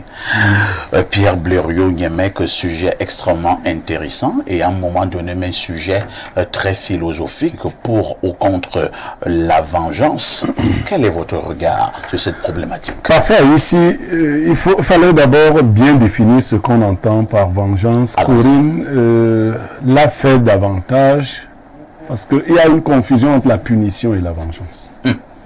Certains actes méritent d'être punis. Alors, punir quelqu'un qui a posé un acte, ce n'est pas se venger. Je vous prends un cas simple. Parfois, ici, bon, vous n'avez plus... Si vous trouvez que vos cousins au village ont tapé sur papa et toi... Ce n'est même pas imaginable. Bon, tu vas le punir. Ils ne peuvent même pas le faire. Bon, vous voyez. Ce sera une faute. Et si tu ne le fais pas, tu as un déshonneur pour la famille. Ouais. Donc vraiment, est-ce qu'il y a à être pour ou contre? Moi, ma maman va en congé au village où je suis en conflit avec mes oncles et elle a peur que mes oncles la violentent. Je lui ai dit non, mes oncles ne sont pas fous. Ma maman a 10 enfants, 7 garçons. Il y a des militaires parmi, il y a des fous comme moi. Et donc les oncles ne sont pas fous. Ils ne peuvent pas s'attaquer à une femme qui a dit... Ils peuvent imaginer qu'elles peuvent être les représentants. Même les filles chez nous, ce n'est pas des gens simples. Donc, les oncles l'ont regardé, observé pendant 2 semaines et elle a vu que les oncles ne faisaient rien. Je veux vous dire que c'est parce que vous donnez l'impression aux gens que vous êtes faibles qu'ils prennent certaines libertés. La Bible elle-même dit, on n'entre pas dans le domicile d'un homme fort, on attache sa femme et ses enfants sans l'avoir attaché lui-même au préalable. Donc punir les gens, ce n'est pas la vengeance. Alors la vengeance, donc c'est quoi? La vengeance, c'est un ressentiment. C'est après acte le désir de faire subir à l'autre la même douleur qu'on a subie. Vous voyez? Si quelqu'un a tué votre mère, la vengeance est même idiote. Vous pensez que qu'est-ce qui va lui faire subir la même douleur que celle que vous avez subie? Vous avez tué sa mère? Oui. Non, mais c'est pas sa mère qui a tué votre mère. Vous voyez, si vous le tuez... C'est sa mère là qui va coucher ses criminels. Voilà. Donc, c'est bien dit comme ça. Il y a dans la vengeance quelque chose de pas du tout intelligent. Quand on parle encore de œil pour œil, si tu me perces mon œil, je vous perce ton œil. On perce ton œil. Mais moi, je n'avais pas souhaité avoir un œil percé. Bien sûr. Donc, le fait, même si on te perce tes 2 yeux, moi, ça ne résout pas mon problème. Moi, je voulais avoir mes 2 yeux. Non, comment ça? Non, si, je ne comprends pas bien. Si tu viens, tu perces mon œil. Moi aussi, je perce ton œil. Je dis même, va même plus loin. Perce ses 2 yeux et casse-lui le pied. Ça ne résout pas ton problème. Puisque tu as... Parce que toi, tu ne voulais pas être handicapé. Ça ne résout pas le problème, mais est-ce que je dois aussi te laisser... Non, j'en viens de... L'expérience personnelle donc que j'ai, c'est que la nature rétablit les équilibres. Ce que la nature est capable de rétablir comme équilibre, l'homme ne peut pas le rétablir. J'ai un grand-père qui a causé toutes les misères à son frère. Son frère a eu 3 enfants. Il a tué un des enfants. Il a empoisonné le deuxième mystiquement. Le deuxième est devenu, le seul garçon est devenu voleur. Il a violé la 3e. Les 3 enfants de son même grand-père. Le même grand-père. Alors, son frère voulait se venger. Je lui ai dit, qu'est-ce que tu vas lui faire pour te venger? Il n'y a rien que tu puisses... Tu vas lui faire quoi? Il est seul. Si tu le tues, ben, tout ce qu'il a fait là, tu vois. Et ce vieux m'a écouté. Avant la mort du méchant, il est devenu lépreux. Le méchant est devenu lépreux. Il a tellement souffert que son frère a trouvé que la punition de Dieu était trop grande. Il a commencé à développer de la pitié vis-à-vis du méchant. Donc, ces expériences qui sont nombreuses me disent que dans des cas extrêmes, laissez la nature rétablir les équilibres. Et elle sait si bien le faire que regardez bien les familles qui ont terrorisé d'autres familles. Aujourd'hui, elles n'ont personne pour les garder. La nature seule peut apaiser votre âme lorsqu'elle a été meurtrie. Merci Pierre Blériot Niamek. Repartons du côté de la messagerie pour lire encore une fois de plus les nombreuses préoccupations. Salut à tous, la vengeance a sa place dans notre société, surtout dans mon pays, le Cameroun. On se comprend tous. Jean Joie. Moi je ne comprends rien, sois un peu plus clair. Et vous avez un nom mythique hein, au Cameroun. Vous nous rappelez Monseigneur Jean Joie, archevêque métropolitain de la ville de Yaoundé en son temps. Bonjour les pros du micro, spécialement à la belle métisse. Décidément. Voilà. Je suis d'accord avec la dame Arlunette. La meilleure façon de se venger est de devenir la meilleure façon de soi, afin que c'était la meilleure version de soi, afin que la personne qui t'a fait du tort se sente gênée et ait honte. C'est Yves Célestin Descounou qui envoie le message. Bonjour parfait à ici et à tout ton panel. Je suis d'avis avec Blériot concernant la dénonciation. Quant au sujet du jour, la vengeance vraiment, ça ne vaut pas la peine pour moi parce que le temps résout tout. Et surtout quand tu remets tout à Dieu. J'ai vécu une situation, il y a de cela 5 ans, où mon beau-frère a donné la sorcellerie et un esprit d'envoûtement à mon fils de 9 ans. Je vous assure parfait, c'était affreux. Il fallait voir mon fils qui disait, je suis Lucifer. Allez demander à tel ce qu'il a fait pour posséder ce corps. Je l'enchaînais, même déjà avec des chaînes de chien. Et un beau jour, mon cœur m'a parlé de pardonner à mon beau, et sans vous mentir, j'avais déjà marché sans trouver de solution. Le jour que j'ai pardonné, j'ai continué dans les prières. Et un beau jour, je ne sais comment, mais mon fils est redevenu normal. Et cette année, il fait même le BPC. Et si je vous raconte ce que ce beau endure maintenant, je ne souhaite pas ça à personne. Il a perdu son travail, son mariage s'est volé en éclats. Et ses enfants, alors, c'est la possession que tu veux voir, maladie sur maladie. Comme mon fils subissait, non à la vengeance, le temps résout tout en ayant confiance à Dieu. C'est Arlette Donkwaban qui envoie le message. Autre préoccupation ce matin, bonjour, c'est bien d'orienter la dame victime résidant à Paris vers des personnes ressources pouvant la guérir. Mais êtes-vous sûr que c'est pas ces mêmes guérisseurs potentiels qui ont fourni l'arme du crime introduit dans la nourriture à l'origine des problèmes de la victime? Ben, moi, je ne sais rien. Alors, quelle solution? On repart du côté de l'Algérie, c'est le 213. La vengeance est un désir de justice, un désir de réparer une dignité. La vengeance est un plat qui se mange froid. Le simple fait de porter plainte, c'est déjà un désir de vengeance. La Chine est devenue puissante parce qu'elle était animée par un désir de vengeance. Même Dieu va juger ce monde avec la loi de la vengeance.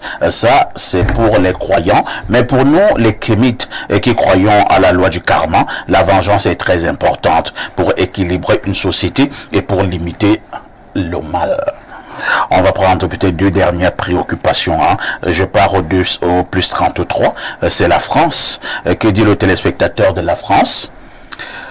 Bonjour à tous, je m'appelle Eric. Est-ce possible de me mettre en contact avec le chroniqueur de tout temps et de tous les temps, cordialement? Si possible, pourriez-vous passer mon contact à Bernardo Basson, cordialement? Vous avez finalement besoin des numéros de tout le monde, à cette allure, c'est pas... Comment ça va se passer? Et il y a mon ami de l'Italie qui est en poste, c'est le plus 39. Que dit l'Italie ce matin? Rebonjour, perfecto. Je suis... Non, ça c'est un ancien message. Je prends celui d'aujourd'hui. Bonjour perfecto et au panel. Merci de discriminer ainsi les moins belles femmes. C'est quoi ce casting discriminatoire là? Il faut aussi inviter souvent une laide fille. Une laide fille, non? On a dit que la télé c'est pour les beaux visages. La radio, la belle voix, vraiment. En Italie, nous accueillons chaque année les nouveaux étudiants. Dans nos maisons, nous les nourrissons le temps qu'ils trouvent un abri à eux. Merci à la maman qui dit qu'il faut garder nos valeurs africaines. C'est Ndobo. Et continue en disant, oui, ça va. Prenons un autre message. Alors, perfecto. Sur un plan purement logique et dans la durée, la vengeance n'est généralement pas une solution saine ou productive. Bon week-end, perfecto. Je salue une fois de plus la 5e personnalité du pays, le président des Madrilènes. Qu'est-ce qu'il prévoit pour le 1er juin? C'est encore l'ORIC. Ah oui, je profite pour répondre rapidement à l'ORIC. La communauté des supporters du Real de Madrid organisera la finale à Aqua Palace, samedi le 1er juin. C'est sous le haut parrainage de l'ambassadeur d'Espagne au Cameroun. Et il y a un parterre d'autorités qui sont également invités. Donc. À Aqua Palace, le 1er juin à 19h. Très bien. Bonjour le maestro du micro et à ton riche panel. Parfait. Ici, concernant l'augmentation de la bière, que la jeunesse prenne conscience pour l'avenir de notre pays. On ne construit pas un pays avec des soulards. Et par rapport à la dénonciation, parfait, c'est vraiment regrettable et triste pour Sandrine. Mais ce sont les faits majeurs de notre société. Le Camerounais n'a jamais aimé le progrès et l'évolution de son frère. Sandrine n'a pas compris l'histoire là. Qu'elle rentre au pays se traiter et cherche à se venger de cette dernière, afin qu'elle comprenne son ressenti. Parfait, la vengeance a sa place dans notre pays. Bon week-end à tous. La vengeance a sa place, Emmanuel, dans notre pays. Entre-temps, quand même, si nous ne nous vengeons pas, vous ne soupçonnez pas que ça ne va pas décourager ceux qui font du mal aux gens, d'autres qui font même du mal volontairement à certains individus. Nous avons justement le cas de Sandrine ce matin. Qu'est-ce que Sandrine a fait à cette cousine sorcière partie du Cameroun? Alors, si nous continuons à dire, parce qu'il y a plein de sorciers qui nous regardent, sur le plan, comment on dit non, si quelqu'un t'a tué quelqu'un, il faut laisser. Si quelqu'un t'a tué ta mère, il faut laisser. Si quelqu'un a tué ton fils, il faut laisser. Mais ça va encourager les sorciers à tuer les gens. Mais si le sorcier sait que si tu le tues, ma personne, je te tue aussi, est-ce que ça ne va pas décourager quand même bon nombre de sorciers? Comme Corinne l'a dit, c'est vraiment surhumain. Mais je reste sur ma position. Blaireau a parlé la nature qui rétablit les équilibres. On a parlé de la justice divine. J'ai parlé des programmes d'accompagnement de ces personnes qui ont subi des traumatismes. Moi, je reste sur ma position parfaite. La meilleure façon de se venger, c'est pardonner. C'est surhumain, c'est difficile, mais c'est toute une procédure, c'est tout un processus en fait. Laissons le temps au temps, laissons la nature nous aider. Vous ne répondez pas à ma question. Ma question est pourtant claire. Oui. Si nous continuons à prôner la non-vengeance, comme vous le faites si bien sur ce plateau, est-ce qu'il n'y a pas un risque que pour les apôtres du mal, qu'ils doublent même d'intensité? Il n'y a pas de risque. Il n'y a pas de risque. Parce que moi, je dis parfait. Je continue en disant que bon, si on dit maintenant que ceux qui font du mal, ils seront punis, ou bien il y aura une vengeance. Bon, attendez, imaginons dans cette entreprise, ce n'est qu'un exemple, hein, il y a 10 sorciers qui font du mal. C'est un exemple. C'est un exemple qui n'est pas loin. Il y a 10 sorciers qui font du mal. Alors, un sorcier, il tue quelqu'un dans cette entreprise, on tue le sorcier là. Il reste 9 sorciers. Un autre sorcier là, c'est un prochain, il tue encore, on tue encore le sorcier là, il reste 8. Autant de faits commis par ces sorciers en entreprise, on finira par tuer tous les 10 sorciers, et peut-être il y aura un peu de paix.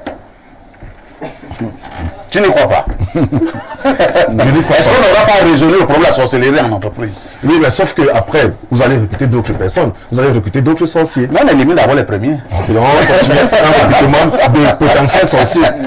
Non, pas mec. Non, en fait, c'est un serpent de mer. J'ai encore parlé de la punition et de la vengeance.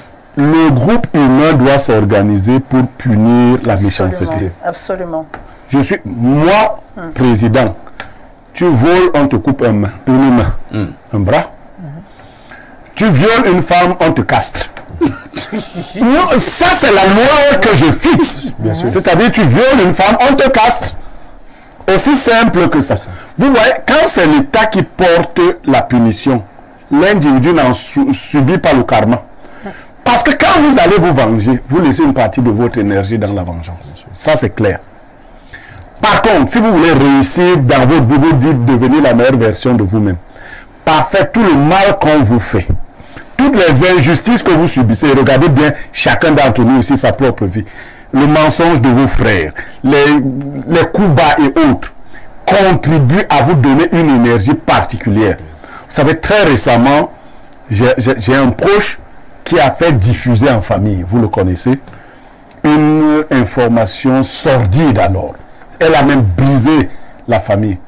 Nos amis communs sont venus vers moi, certains m'ont dit, c'est vrai qu'on ne veut pas croire, mais comme c'est ton propre frère qui a dit, je suis resté tranquille. On a une amie commune. Aujourd'hui, mon frère est en train de vouloir détruire cette amie commune, qui est plus son ami que moi. Vous voyez?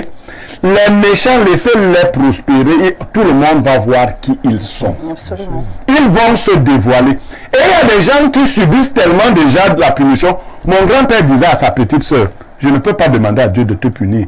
Tu souffres suffisamment déjà.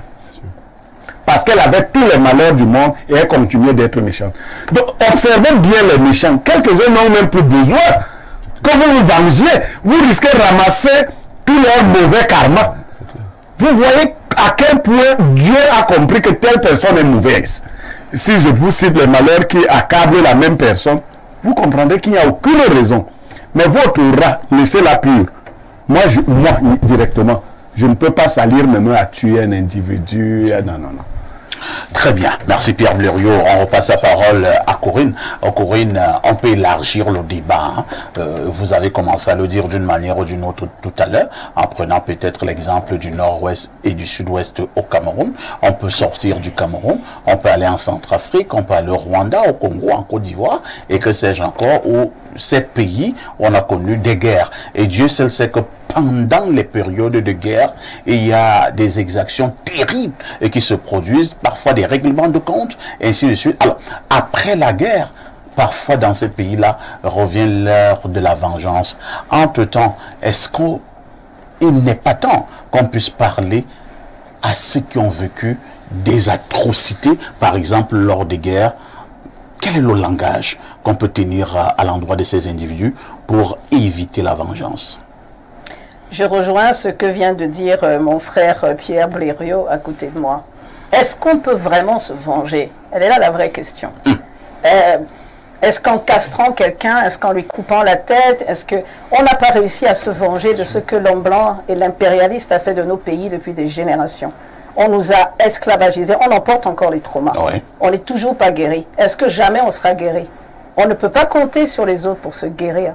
On se guérit soi-même. Ça, c'est déjà très important. Donc, se venger, c'est se guérir soi-même d'abord.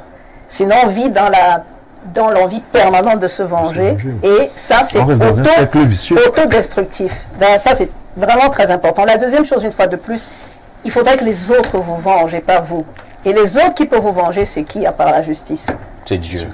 Dieu et la justice. On est dans un état de droit et je suis d'accord une fois de plus avec mon frère à côté de moi. La justice prend les choses en main et se venge pour vous.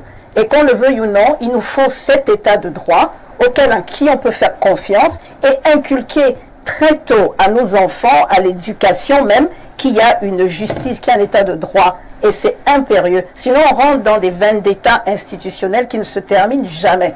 On va se venger à vie si quelqu'un ne vient pas vous aider.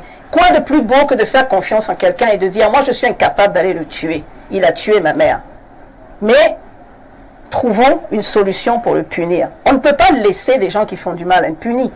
Sinon, c'est pas juste. Et moi, je continue et j'ai fait ce travail parce que j'aime les femmes, parce que je crois en la puissance des femmes de guérir les plaies du traumatisme. Et je suis très fière de ma sœur qui travaille avec ces femmes-là. Il faut une justice. Il faut une justice. Il y a une justice sociale. Moi, je milite pour cette justice à l'échelle internationale pour punir et obliger ces gens. Mais on ne va jamais, ils ne vont jamais venir réparer ce qu'on a subi. L'Afrique a subi, l'Afrique subsaharienne a subi un trauma que nous payons encore aujourd'hui. Est-ce qu'on peut se venger? On ne pourra pas se venger. Ils ont cassé un verre. Par contre, on peut exiger des réparations. Et c'est à ça que sert la justice. Quand on a violé mon enfant, quand on a souffert, quand on a brûlé ma maison, quand on a empoisonné mes parents, je n'aurai jamais la possibilité de faire payer à celui qui l'a fait. D'ailleurs, si je le fais, je deviens comme lui. Et donc, pour éviter ça, justice, justice, justice. On confie à un État la possibilité de punir celui qui a mal agi. Et on essaie de faire confiance. Et si on n'a pas l'État, alors on a le village. On va voir le chef du village. On s'assoit avec nos notables et on trouve la sentence à celui. Il y a beaucoup de gens qu'on a chassés des villages parce qu'ils étaient nocifs. On se dit, lui là, on a déjà beaucoup entendu parler de lui, il nous dérange, il dégage. Il y a des solutions à chaque problème. Il y a un monsieur qui a violé sa fille et son petit-fils. Hein. Il a un foulane. Il paraît qu'il est en divagation en ce moment. On n'a pas encore chassé des foulans. Il va falloir trouver une solution. Il faut faire on l'avait quand même mis dans les membres. Donc voilà, moi je pense qu'il faut absolument éduquer très vite, nous éduquer, nous apprendre, nous surpasser même pour pouvoir trouver des solutions à chaque acte manqué.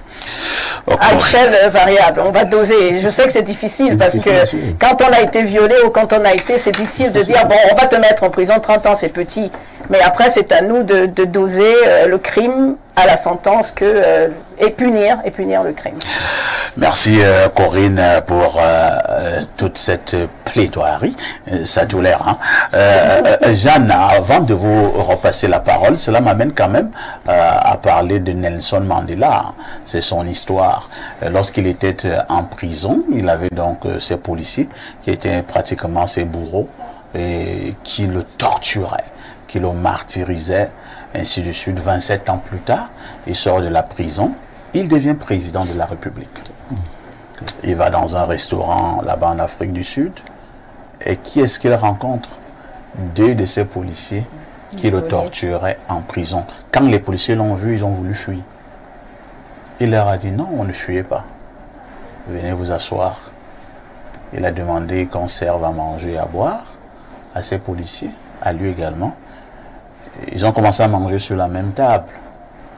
Naturellement, vous pouvez vous comprendre que les policiers n'avaient pas l'appétit. Oui, on ne pouvait pas avoir l'appétit. Les policiers savaient qu'il va donner l'ordre qu'on puisse les arrêter. Il ne l'a pas fait. Et c'était toujours pour faire comprendre que parfois ça ne sert à rien de se venger. Mais parfois, dans le cas de Nelson Mandela, ces policiers n'étaient pas les gens qui ont fait du mal à Nelson Mandela. Il faut souvent identifier l'auteur. Ouais. Vous vous rappelez, on a quelqu'un qui avait manqué de respect à un patriarche. Le patriarche a voulu frapper sur les collaborateurs. Il s'est rendu compte que ce n'étaient pas les bonnes personnes à punir. A contrario, je vous prends l'histoire de Gbagbo. Robert Gueye allait dans la prison de Gbagbo faire pipi dans la bouche de Gbagbo quand Gbagbo était en prison. Robert, vous savez comment Robert Gueye est mort? Très mal. Ah, d'accord. Et je ne vais pas vous donner les détails. Il y a des gens, l'histoire les punit à l'instant T. Qui est le donneur d'ordre? Moi, les gars qui ont tué Martinez ne m'intéressent pas. C'est celui qui a demandé qu'on aille tuer Martinez qui m'intéresse. Si j'attrape les gars, bon, c'est même des petits assassins. Mais qui a eu l'idée de dire aller tuer Martinez? Et de cette façon-là. Merci Pierre Blériot, Jeanne Mvondor. Sommes-nous certains qu'au sortir de ce programme, on va décourager plus d'un qui s'apprêtait à poser un acte de vengeance? On ne pourra même pas les décourager. Les gars vont dire que vous êtes à la... Et il y en a qui sont déjà allés à Tibati pour aller contacter. Ils ont dit que pour continuer l'émission, ils sont déjà à la jambe. On ne peut pas décourager parce que nous vivons cela tous les jours. Tous les jours, nous sommes offensés par les proches, nous sommes offensés par les amis. Et comme je le disais tantôt, nos meilleurs ennemis, ce sont nos amis. On ne pourra jamais les décourager parce que se sentir dans la peau de l'autre, c'est pas facile. On ne peut pas porter la douleur de l'autre. Si j'ai mal à la dent, je dis, j'ai mal à la dent. Il va dire, Asia, est-ce que ça va m'aider? Non, puisqu'il ne ressent pas. Asia m'a dit, Hélène. Il a dit, on va un jour aller faire du côté du nord-est déjà. Donc, parfait, on ne pourra jamais décourager les personnes, et surtout nous, les Bantous. On se dit toujours, dent pour dent, il faudrait faire du mal. Quand vous souffrez, il faudrait aussi voir l'autre souffrir. Mais la meilleure chose, c'est le succès dans ce que tu fais. Bonjour Parfait et tout ton panel. Je suis d'accord avec Pierre. La justice divine est encore plus dure car nous récoltons tôt ou tard ce que nous sémons. C'est difficile, mais apprenons à pardonner. Dieu se chargera du reste. Autre préoccupation ce matin. Alors, nous prenons cette préoccupation du téléspectateur. Bonjour Perfecto et à votre riche panel. La vengeance est juste et normal au Cameroun pour ceux qui n'ont pas la possibilité d'obtenir justice devant la loi. C'est Ruben Kal depuis Douala. Pourquoi le cas du Cameroun intéresse certaines personnes?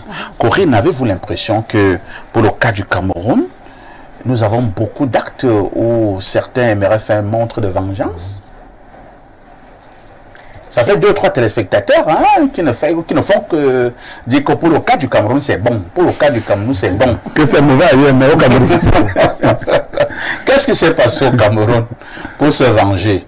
Bon, si on peut peut-être revenir il y a 200 ans, 300, c'est pas moi.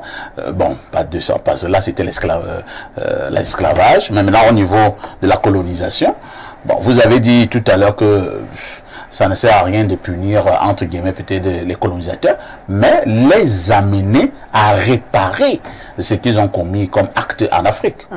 Là, c'est mieux. Vous savez, comme je dis, on a soif de justice. Je préfère qu'on ait soif de justice et pas soif de vengeance. Et la soif de la justice, c'est la même que je veux pour le Cameroun. C'est la même que je veux pour tout lieu où on se trouve dans le monde. Si on a fait du mal, on doit payer. Et d'ailleurs, il faut soigner celui qui commet le mal. Se rendre justice, c'est aussi apporter des solutions en donnant le traitement adéquat à celui qui fait du mal. Soit en l'isolant, soit en le punissant, soit en le châtiant. Ce que vous voulez, on peut tomber d'accord. On peut soigner les gens comme on faisait au bon vieux temps. On t'attrape au village, on te met devant tout le monde, on te fouette, 10 coups de chicotte. La femme te purge. Ça t'humilie, et puis surtout, ça te discrédite et on sait qui est qui fait quoi. Mais c'est la même chose dans le monde entier. Il faudrait réparer, il faudrait que justice soit rendue. Alors le cas du Cameroun, je continue de dire que le Cameroun est quand même dans un état, c'est vraiment, j'ai envie de dire, voilà, notre fameux continent. il y a une richesse incroyable qu'a l'homme camerounais dont il ne prend pas conscience. C'est qu'on a énormément de cerveau, qu'on a des gens extrêmement intelligents, extrêmement brillants. Et parler de vengeance est absolument crucial parce que ça nous permet de discuter d'un sujet qui est sensible. Beaucoup de gens sont remontés, il faut l'avouer. Beaucoup de gens ont souffert déjà avec le nozo, c'est terrible. Mais il n'y a pas une souffrance du nozo, il y a une souffrance camerounaise. Ce qui arrive à ces gens-là, c'est ce qui m'arrive à moi. J'ai des frissons à penser à ce qu'ils ont dû vivre là-bas. On parle de civils, on parle de victimes, on parle de gens qui ont été violés, abusés. En venant, et je salue Charlotte Bita, j'ai voyagé avec une consoeur camerounaise qui est infirmière dans le Nord et qui a dû quitter son dispensaire 5 minutes avant que Boko Haram ne vienne le brûler. Et si elle n'avait pas eu une moto de gens qui la faisaient fuir de ce dispensaire, elle serait morte. Alors qu'elle est partie dans le Nord pour essayer de soigner et de sauver des vies. Donc, quand on parle de vengeance, qu'est-ce qu'on peut faire à Boko Haram qui aurait pu brûler notre sœur avant qu'elle parte du dispensaire? Voilà la question qu'on se pose. Donc, pour ne pas m'éloigner du sujet, pour revenir sur ce que les gens... Et le nozo est un exemple terrible. Si on décide de se venger, on va se venger contre qui? Est-ce qu'on va rentrer dans des guerres tribales interminables? Qu'est-ce qu'on va tuer, qui on ne va pas tuer qui? Dans un pays où, je vais donner des exemples, Grégoire Oona a marié un enfant marié à Frundi, où Sopo Priso a une femme qui est d'un Siméon, où Leton Osende Afala a son fils qu'il appelait Oumniobe. J'avais d'ailleurs eu une jolie vidéo où Père son âme, ni John Frondi, dansait langoureusement avec l'épouse du ministre Grégoire Owana. Il dansait bien. La dame était contente, Frondi était content. Alors attention à la vengeance. Je sais que c'est terrible de parler comme ça. Les gens meurent dans le monde entier, on tue des gens dans le monde entier. On voit ce qui se passe à Gaza, on voit ce qui se passe dans le Sahel. Hommage à mes frères du Sahel, à qui ont mon support absolu. Et pour lesquels je milite activement, on ne peut pas continuer de s'entretuer. Très bien. On ne peut pas continuer de s'entretuer. Lisons encore quelques préoccupations. Bonjour, monsieur Aïssi. Je suis une fidèle téléspectatrice d'Info TV. Prière de me passer les numéros de monsieur Niemek et Basson. Merci d'avance. Je suis à Douala. On vous dit que la vengeance n'est pas bien. Et vous voulez les numéros des gens.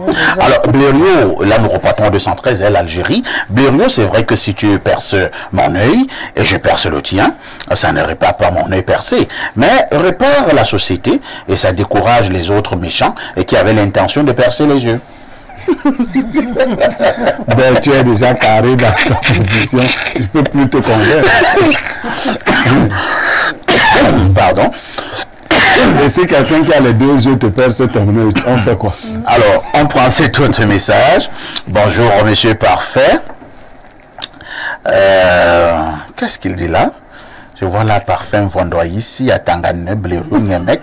Pour ce qui s'agit de la thématique du jour, je me joins à la pensée de Maman Jeanne Vondois, c'est-à-dire, si tu as connu dans ta vie une personne qui t'a fait du mal, tu devrais déjà être fort en t'éloignant déjà de cette personne et tu gardes ta vengeance qui n'aboutirait à rien en continuant et plus tard avoir du succès pour montrer à la mauvaise personne que coûte, elle ne réussit jamais et peut-être celle-là même va se sentir honteuse. D'accord, mais le message est très mal écrit. En prenant cet autre message, pour le cas du Cameroun, c'est bien parce qu'il y a trop de frustration. Les gens sont tellement frustrés et qu'ils sont animés d'un esprit de vengeance. Nous sommes devenus trop haineux les uns contre les autres. C'est Sadrak et Tamé qui envoient le message. Un autre message très rapidement. Bonjour Perfecto et à ton riche panel. La dame métisse sur le plateau est tellement agréable à écouter car elle est d'une très grande sagesse. C'est Bouli Boris du quartier Issois qui envoie le message. Laissez la dame métisse tranquille. Oui, mais il a parlé plutôt de la sagesse. Qu'elle garde sa sagesse pour lui. Il a dit... Bonjour, parfait. Vraiment, je suis infirmier diplômé d'État et je travaille dans une société de la place comme infirmier de travail. Vraiment parfait. J'ai un grand qui me dépasse. Perfecto. S'il vous plaît, c'est possible de vous rencontrer ou je vous explique le problème. Bonjour, parfait. Mais vous savez, au Perfecto travail, venez et vous poserez votre problème. Alors, il y a quelqu'un qui nous parle du préfet d'Union SO ici, et je ne sais pas pourquoi. Bonjour Perfecto, ça chauffe du côté de ma tête. Oui. J'ai eu cette information tôt ce matin, et j'ai oublié de la donner, je vais donc la donner. Blériot, ça chauffe du côté de Colmetet, hein. C'est sur la route qui va à Saint-Mélima. Je connais. En fait, qu'est-ce qui s'est passé? Des bandits sont allés braquer dans une banque là-bas. On appelle cette banque MC2. Certaines banques là. Agricole. Très bien. Banque, je connais aussi la situation. Ils sont allés braquer. Maintenant, les policiers qui sont là-bas ont essayé de voir comment on pouvait attraper les bandits en question. Entre-temps, donc, dans la nuit, selon mon informateur, un chasseur du village lui sortait de sa chasse. Il est donc sorti de la brousse et apparemment les policiers l'ont cueilli avec des balles. Oh là là là là. Et le chasseur est tombé. Oh là là là là. Les populations alertées, elles ont décidé de bloquer la route, de faire du bruit. Apparemment du côté d'Oncolmetet depuis ce matin, ça va dans tous les sens. C'est extrêmement grave, c'est dangereux. Et je dois vous dire que ce n'est pas très loin du village du délégué général à la Sûreté nationale, Martin Bargangele. Donc voilà ce qui se passe actuellement du côté d'Oncolmetet sur la route de Saint-Mélima. Nous osons espérer que le calme reviendra dans les prochaines heures. Mais pour l'instant, je vous dis, c'est très grave du côté d'Oncolmetet. C'est une bavure regrettable, mais on peut aussi se mettre dans la psychologie des policiers qui recherchaient des braqueurs. Vous savez, dans de telles circonstances, tout ce qu'il faut observer comme protocole en termes de tir, de sommation, en termes de... Peut-être, je n'étais pas là-bas, ils n'ont pas bien identifié la cible. C'est une bavure grave que les populations comprennent. Nous parlons ici de vengeance. Oui, voilà. Tuer un ou deux policiers ne va pas résoudre le problème. Vous pouvez bien comprendre que les policiers étaient de bonne foi. Ils sont venus dans le sens de protéger les populations. Il y a une bavure regrettable. Quoi qu'on fasse là maintenant, on ne va pas faire revenir le chasseur. Il va falloir, comme Corinne le disait, rechercher maintenant les réparations. Merci Pierre Blériot. Nos équipes de reportage déjà sur le terrain, nous en dirons davantage au journal de 19h et de 20h ce soir. Qu'est-ce qui ne va pas du côté d'Oncolmetet? Merci donc maintenant à Emmanuel Pascal Fembe qui était là sur ce plateau pour la toute première fois. Il est venu déminer l'espace. Je rappelle qu'il est le président de la communauté madrilène du Cameroun, les gens du Real de Madrid. Merci Emmanuel d'avoir été là ce matin. Merci Perfecto, merci aux brillants copanélistes. Je salue la hiérarchie de Info TV. Bonjour à toute la communauté des supporters du Real de Madrid, du Cameroun et de la diaspora. Et ça sera un réel plaisir pour moi de revenir dans vos locaux. Nous allons étudier le dossier, ce qui a lieu de demande, qui tient lieu de demande. Jeanne Vondo est une habituée du plateau. Elle va te dire comment ça se passe. Voilà, en offre naturellement. Pierre Blériot restera notre consultant. On lui dit également merci. Merci également à Corinne Jeanne et Léa Tangane, qui était également venue pour la toute première fois sur notre plateau. Nous l'avons dit, elle vit du côté de l'Hexagone depuis un peu plus de 3 décennies. C'est une dynamique camerounaise qui fait honneur non seulement au Cameroun mais à toute l'Afrique du côté justement de l'Europe. La rediffusion de ce programme, c'est tous les soirs à partir de 22h30. Ne ratez surtout pas votre programme dominical, le grand débat de la semaine. Ce sera dimanche à partir de 11h30, libre expression, tout en vous souhaitant un excellent week-end. Une question néanmoins, avec tout ceci, que